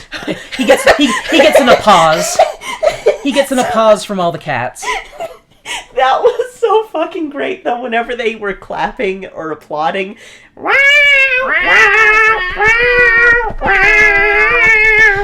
And, it was so wild. Yeah, and as Gus is coming off stage, away from everybody else, that's when McCavity shows up. He's like, oh, Gus, theater cat. And he's like, I'm such a big fan. Can I get your autograph? And he's got this book, and then as Gus gets close, he gets sucked into the book. Yeah. And then McCavity just disappears again, because he's captured another Jellicle. He's trying to complete his collection. Like, just... all that stuff I really didn't like. I didn't like the fact that McCavity was a goddamn warlock in this. I did not either, and there's some other stuff with McCavity that I don't like that we'll talk about in a bit. So then we move on to Skimbleshanks, and his number was cool. His number was cool, but he is one of the most bizarre-looking cats out of all of them, too, because the actor, nothing against the actor, but he has a very prominent nose, and so he looked even less like a cat than many of the others. And had a very prominent mustache. So the whiskers were brought into the mustache, and, I don't think I would have... He looks like what Steven would look like, Steven our cat, if he were a human. With the... He skipped leg day. And... Or at least he looks like he skipped leg day because of the red pants and suspenders he was wearing. But without a shirt. I don't know, Steven... It was so weird. Steven is a large tabby, and he's pretty... He's got a lot of skin, he's got a lot of fur, so he's a muscle boy. Yeah, and that one I feel like the other guy was too thin, too thin to him. But it was a great scene. Like, the music in that scene was really good. It was. Especially, I've discovered I'm a sucker for tap, and so the tap in that was really good. It kind of got into a little bit of cat stomp.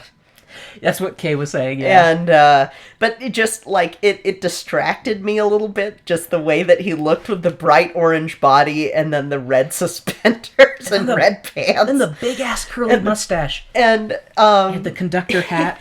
So he has, like, some boards lined up to kind of be like the train tracks that he's tapping on. And then he taps through and he leads the cats onto a railroad in London. There's so many scenes like that in this movie where it's just suddenly like, oh, we changed location. Yep. To something miles away. And then they have a scene on a train.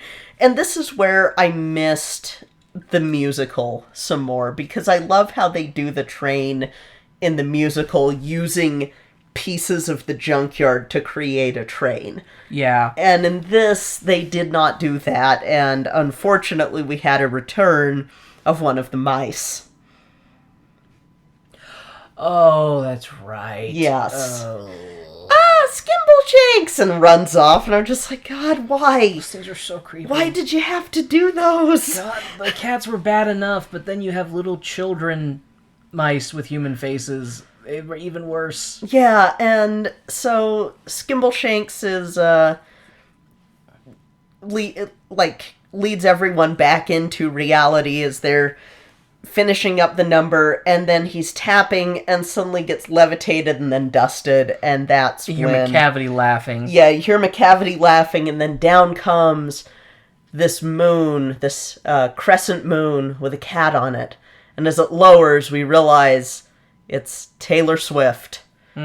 As Bomb Ballerina, who Bomb Ballerina is not a henchman of McCavity in the musical. like in the stage musical. She is just now one of the cats, but she is McCavity's henchman in this. Yep, and she's got a whole fucking line of backup dancers too, And with a lot of catnip. with a lot of catnip. And basically, the whole point of this scene is that it's the villain's main song because Bomb Ballerina is singing about how devious and cunning McCavity is, while everybody is getting blasted with catnip and just being debilitated with catnip. And the Glowing catnip. glowing catnip. And the whole point of this magical catnip is to debilitate all the other cats so that McCavity can win. Because like then McCavity shows up and he magics a stairway, this bright glowing stairway, and he's dancing with. And he takes off his coat. He takes off his coat, and we see Idris Elba's buff frame barely contained by skin tight. You know what? His particular CGI'd cat fur. His particular CGI'd cat fur looked like velvet. It had the same kind of sheen as velvet, and I feel like they did that particular because they were like, well, we want to show off muscles. We want to show off muscles, and that's why they did it. Yeah, It was so unsettling. he was one of the most off-putting cats because I feel like he had more of a lack of fur and any kind of fur pattern than any of the other cats. And it just seamlessly, it matched his skin tone so perfectly. pretty damn well. That He's supposed to be a ginger, but he really looked more like a black cat. he looked like a Burmese, is what he looked like. A Burmese is one of the breeds that you cross to get a Bombay cat, and Burmeses are generally brown. But they refer to him as a ginger. Yeah, they refer to him as a ginger tabby, but no, he's not. No. And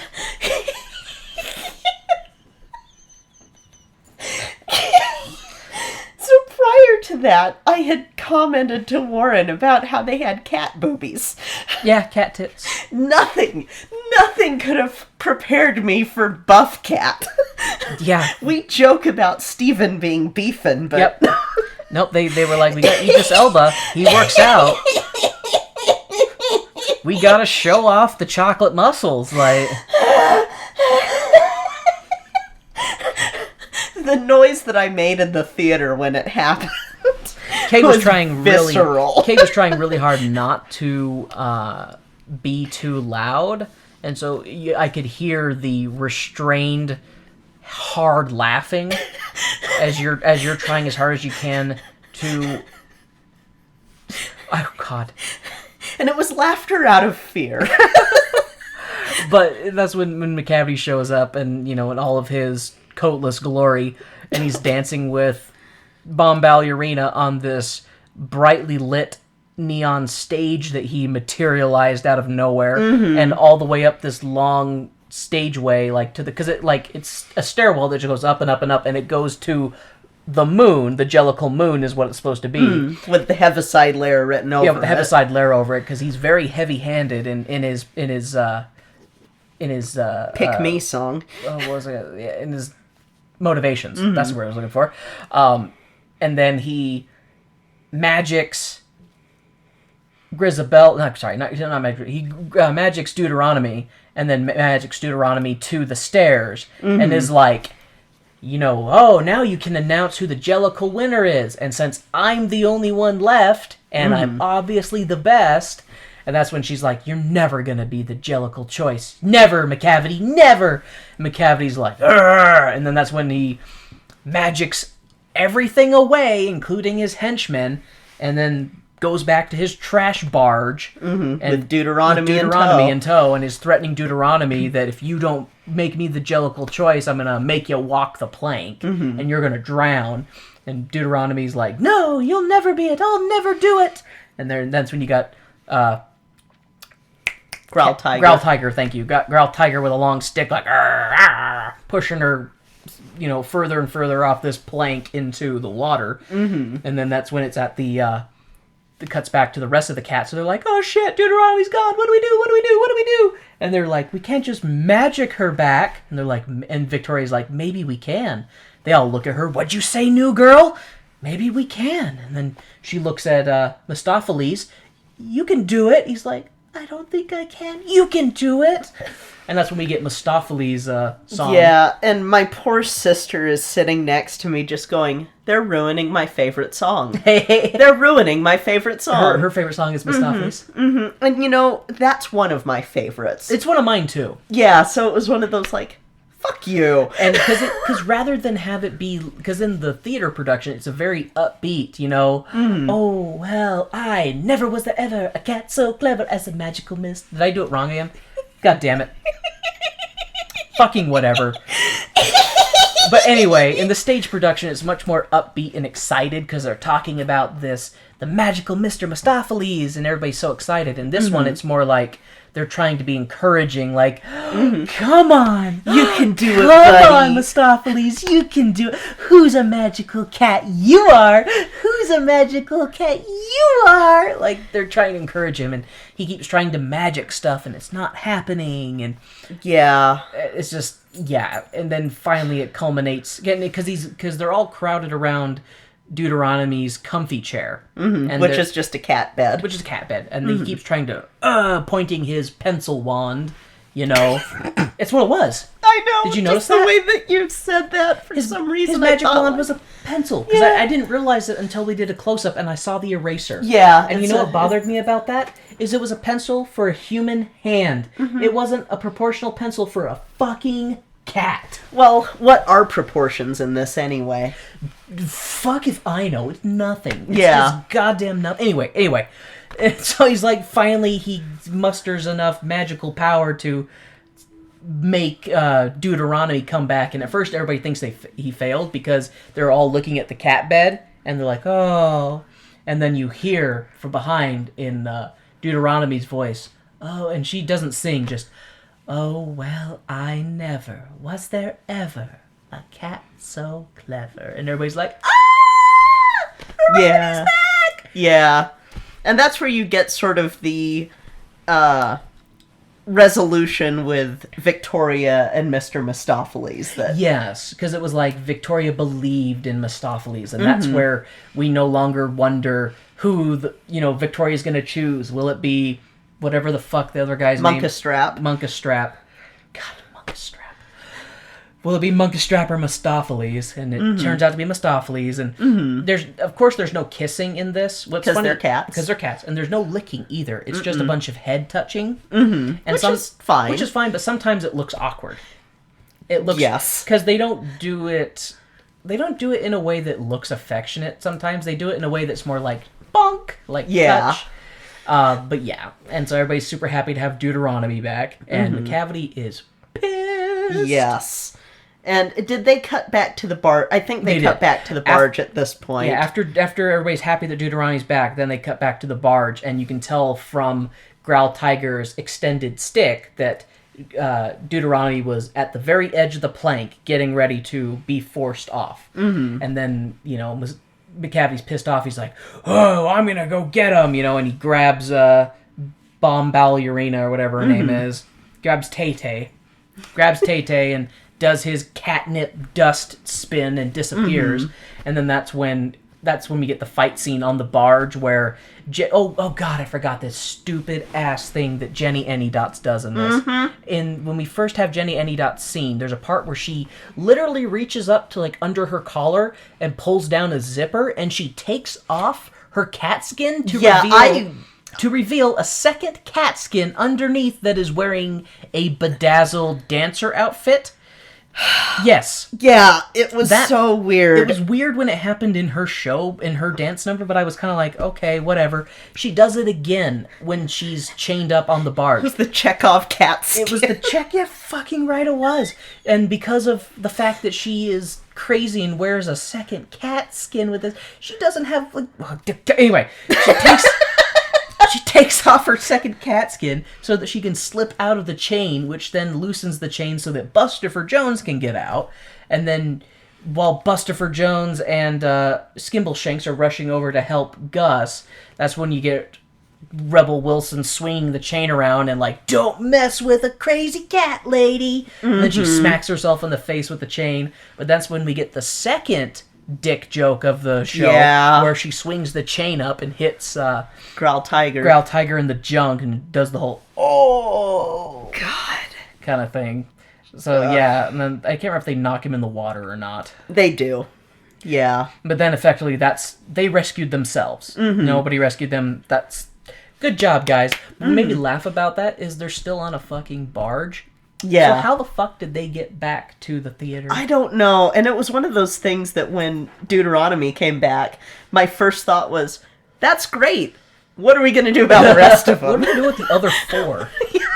There's still some cats that need some rescuing, guys, but whatever, they resolved it, I guess. And so then... We're devoting more mental energy to this than the creator did. Yes, we are.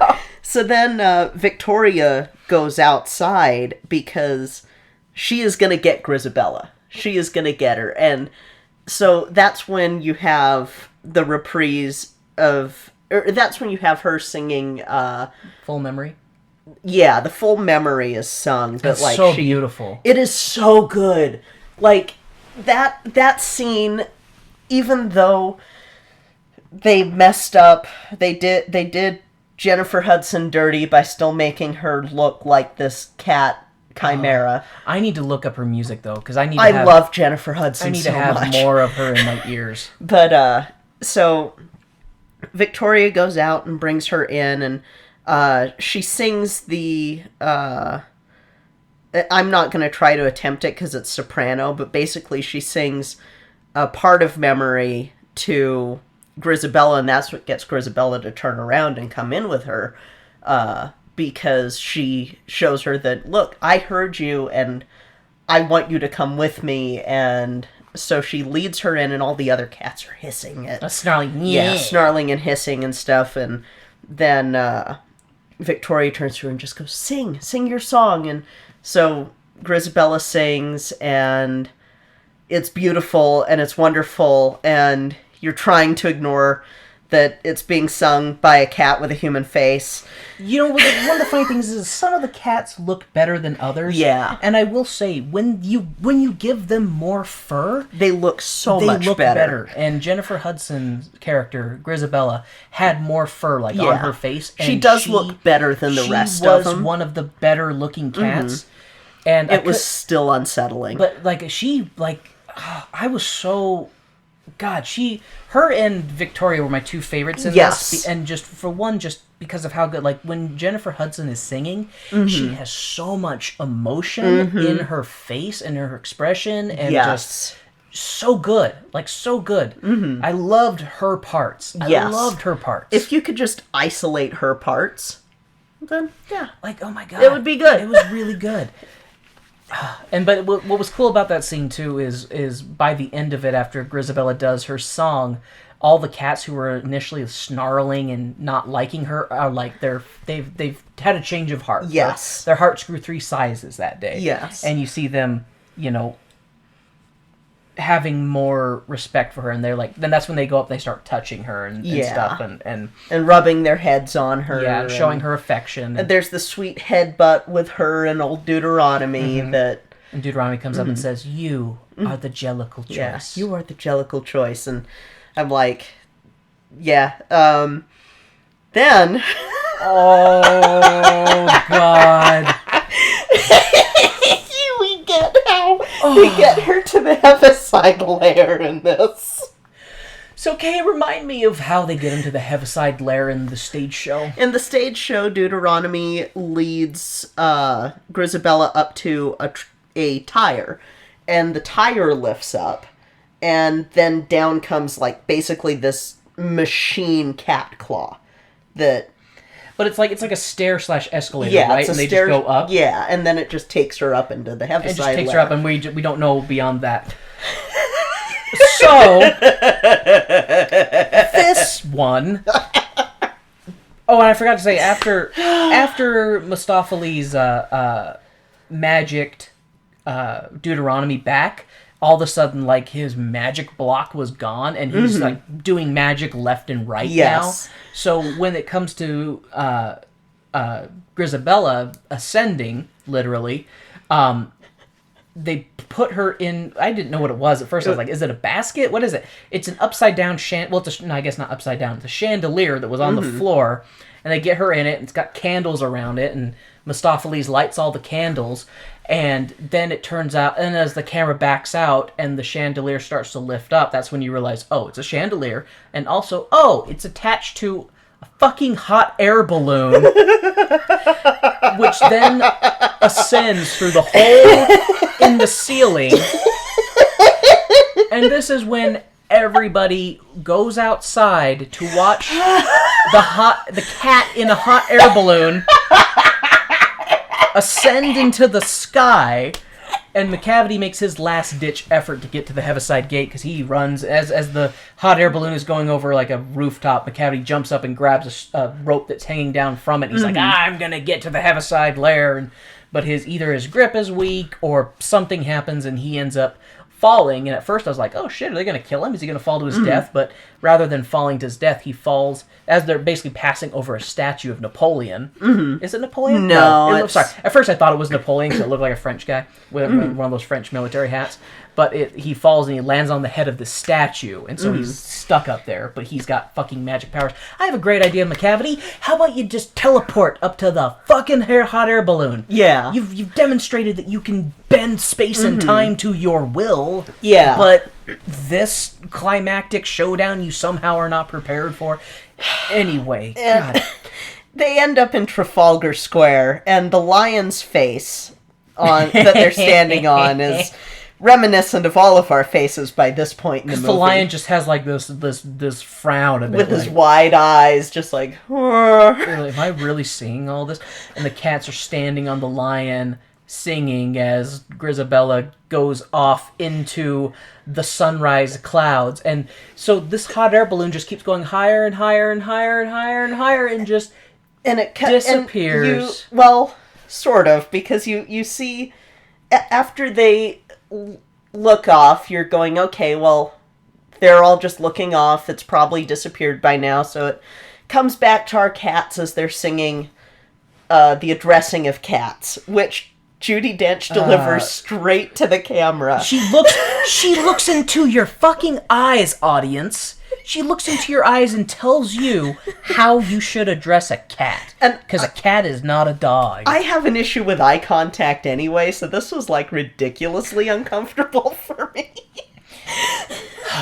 And so it felt like a fucking Dora the Explorer thing. Like, do you know how to address a cat? Good job! Like, that's how they did it. Like, just... it was so weird. And so then they sing the addressing of cats, and then the cats disperse because it's morning, and scatter! They need to scatter and take down all of the cat names on all the buildings, like the feral hotels. Before the humans wake up. Yeah, before the humans wake up. And Mistopheles and Victoria have a little moment before Victoria turns to old Deuteronomy, as Deuteronomy's like, I think you are a Jellicle cat. And they have this cute moment, and then she runs off, and then we look up into the clouds and see the hot air balloon still fucking going. The hot air balloon's still fucking going, and then it goes into the clouds, and just vanishes. Yes. Couple things about that. They've established that the whole point of the Jellicle Ball is to choose a cat who will get a new Jellicle life, which I assume you have to die before you can get your new Jellicle life. Yeah, because you'll be reborn. Because you'll be reborn. It really is a cat suicide cult. It is a cat... Like, is it a cat murder cult, or is it suicide? Because she's not killing herself. No. They put her in... This is the equivalent of being put on a sheet of ice and then pushed off into the sea to wait for it to melt so you can drown to death. Yeah. Because eventually that hot air balloon is going to have to come down. So I want to see how it should have ended with this balloon flying in the sky, and then the candles go out, and then it just descends into the ocean where the cat dies. I have a theory. Or it gets hit by a fucking airplane or something. I have a theory. So, with this being the anachronism stew that Weber is, this actually takes place in the late 1800s. The balloon is flying to the east. The balloon... What is east of England across the channel? France? Yes, the balloon flies over France with the chandelier. The chandelier falling was not the Phantom of the Opera's doing. They just omitted the horror of the desiccated cat. This old, gnarled, greasy cat. You know, and then another thing about that, it appears that this is the way that they choose to send a cat off every year. Mm-hmm. I believe that this... I would believe that this theater would have a chandelier, because it was a nice, fancy theater. Where the fuck are they getting the other chandeliers? Where the fuck are they getting the materials to make a balloon? How the fuck do these cats know how to construct a hot air balloon? And they're doing it every year out of bits that they scrounge together. Here's here's my own internal thing. You'd have... If this isn't... if this is, like, the way that I'm picturing it... You have the... so the phone was invented in 1876, as we all know, and Phantom of the Opera takes place after that. So you have... Ring, ring. Hello? Hello, yes, we appear to have your chandelier here again at the Paris Opera House. This is only like the 20th time. It happens every year. Can you please have better security for your chandelier? Was there a cat in there again? Yes, there was a cat again. All right, send it over. Oh, God. Scrape it out. Hose it out if you can. Like, and then just this show, man. Like, we talked about it a little bit when we got out of the theater before the long, silent car ride home. Yeah. Where we all just contemplated what the hell we just saw. I think I got a little desensitized to the cats over a little bit, because after like halfway through the show, it stopped bothering me as much, because by then you've seen all the cats multiple times. So you've seen the mice with the faces, you've seen the cockroaches. So I think you kind of got desensitized to it a bit. But then every now and then you would get something that would just remind you of how creepy it was. Because, like I said, when you see Grisabella close up, she looks probably the best out of the other ones. And I would say maybe followed closely by Victoria. I will say Taylor Swift's character didn't look too bad in comparison to... Yeah. She just looked like a cat girl, honestly. She did look like a cat girl. And...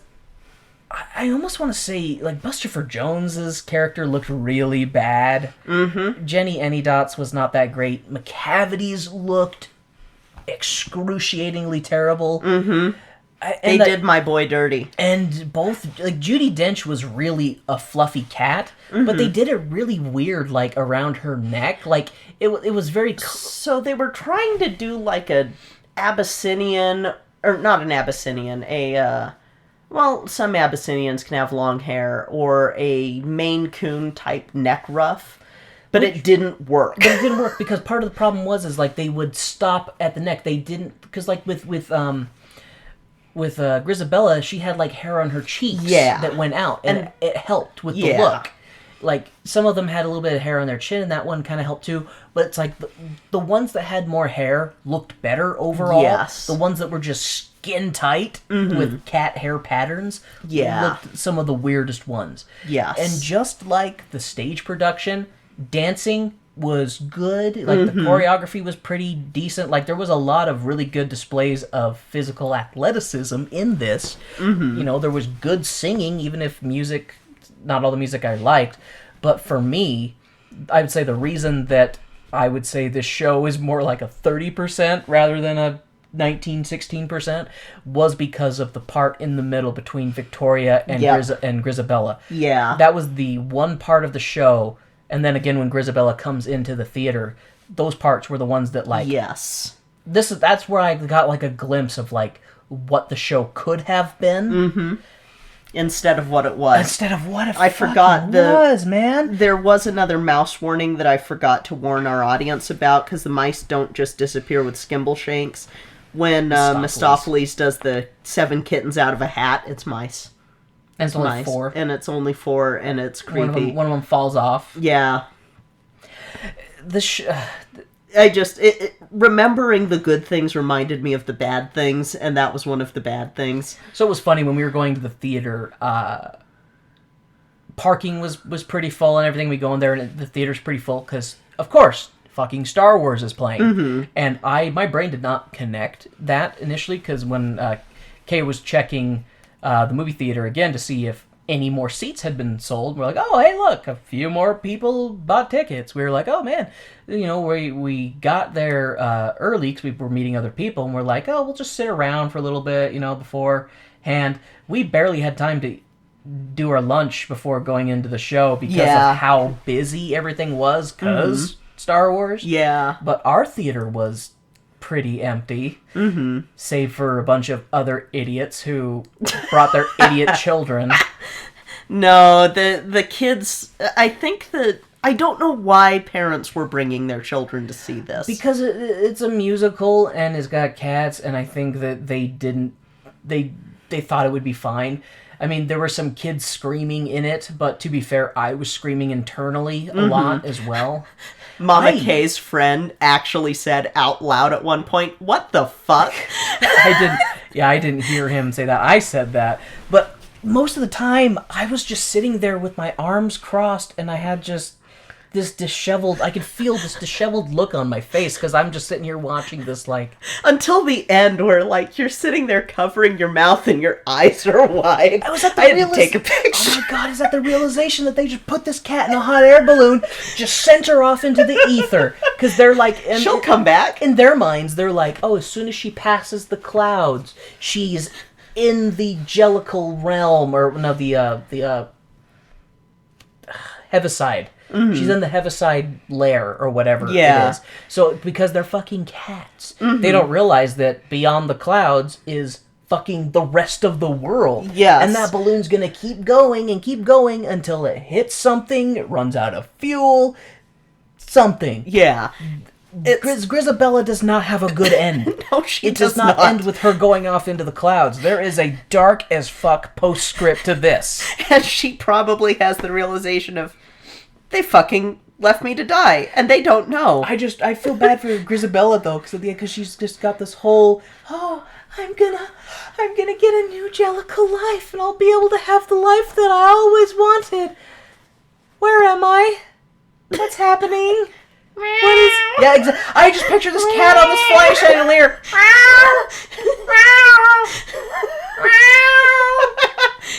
If she survives, then that's one hell of a story. We found a cat on a chandelier.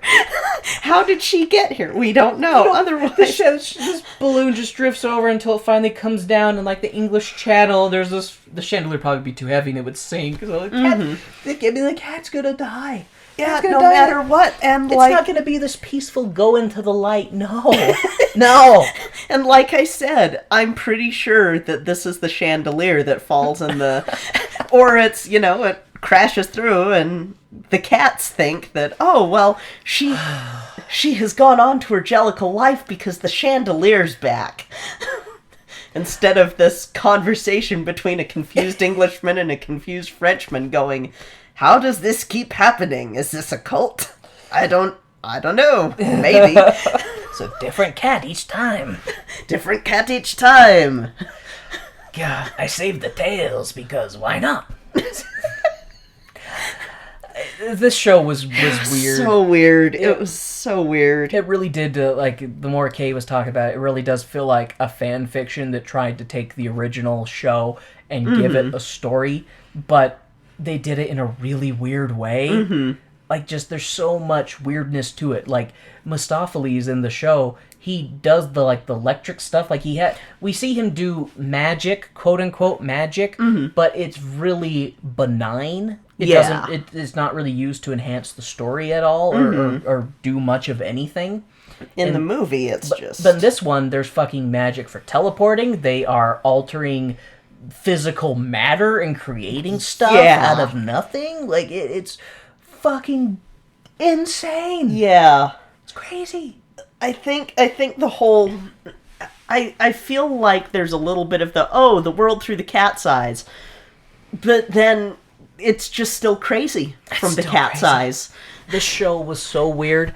I don't think I ever want to watch it again. I will say, though, if they have a soundtrack for it, I'm going to... They do. It's on Spotify. I'm going to get 2 songs from that, and I'm going to put it on a playlist, and I will listen to those 2 songs. Yep.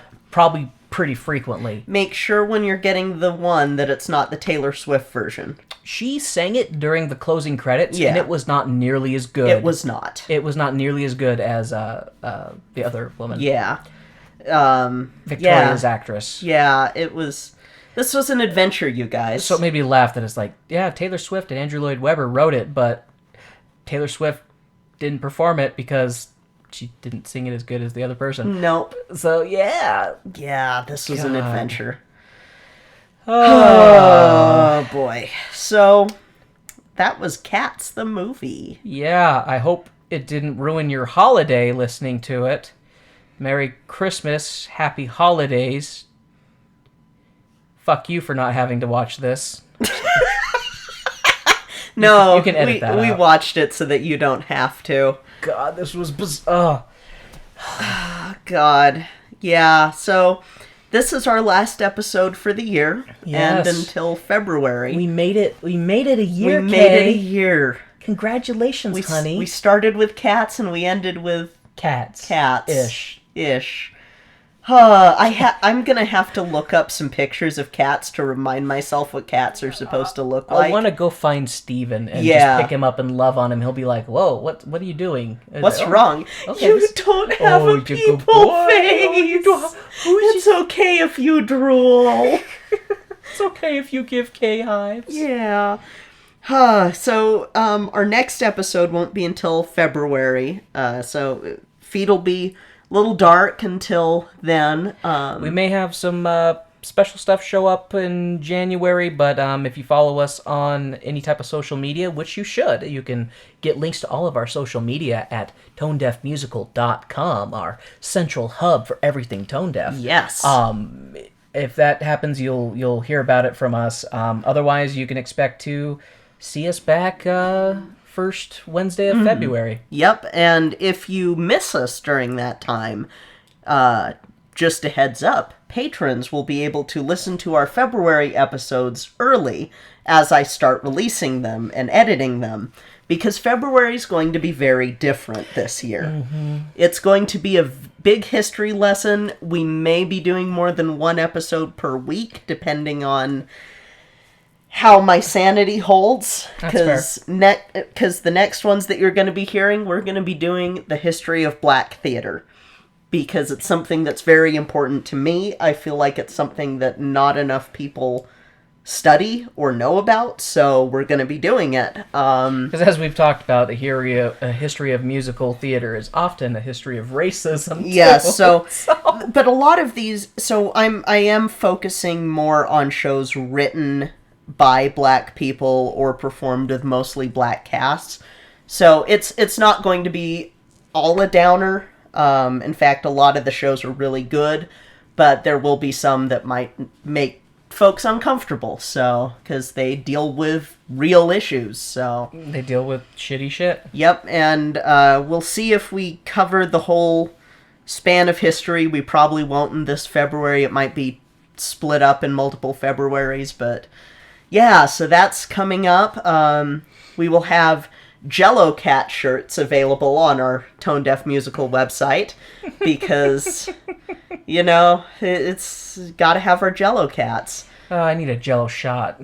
Me too. And I just want to thank everybody for a year Yeah, of, thank you all so much. of follows and listens and support. And this has been started off as just a side project for Kay and I to do something, and it's grown, and Yeah. we are excited to see it continue growing, and we really appreciate the new friends that we've made along the way and the great community that we're a part of at the Cast Junkie Discord, and this has just been a really awesome experience. Really, I feel like we've developed a family. Yeah, that's a good way of putting it. It's like a fun extended family that have come about because of podcasting and like the fans of our show, you guys, we love you so much, and we can't do this show without you guys. I mean, we could sit here and record, but without you guys loving it, then it's just going off into the void.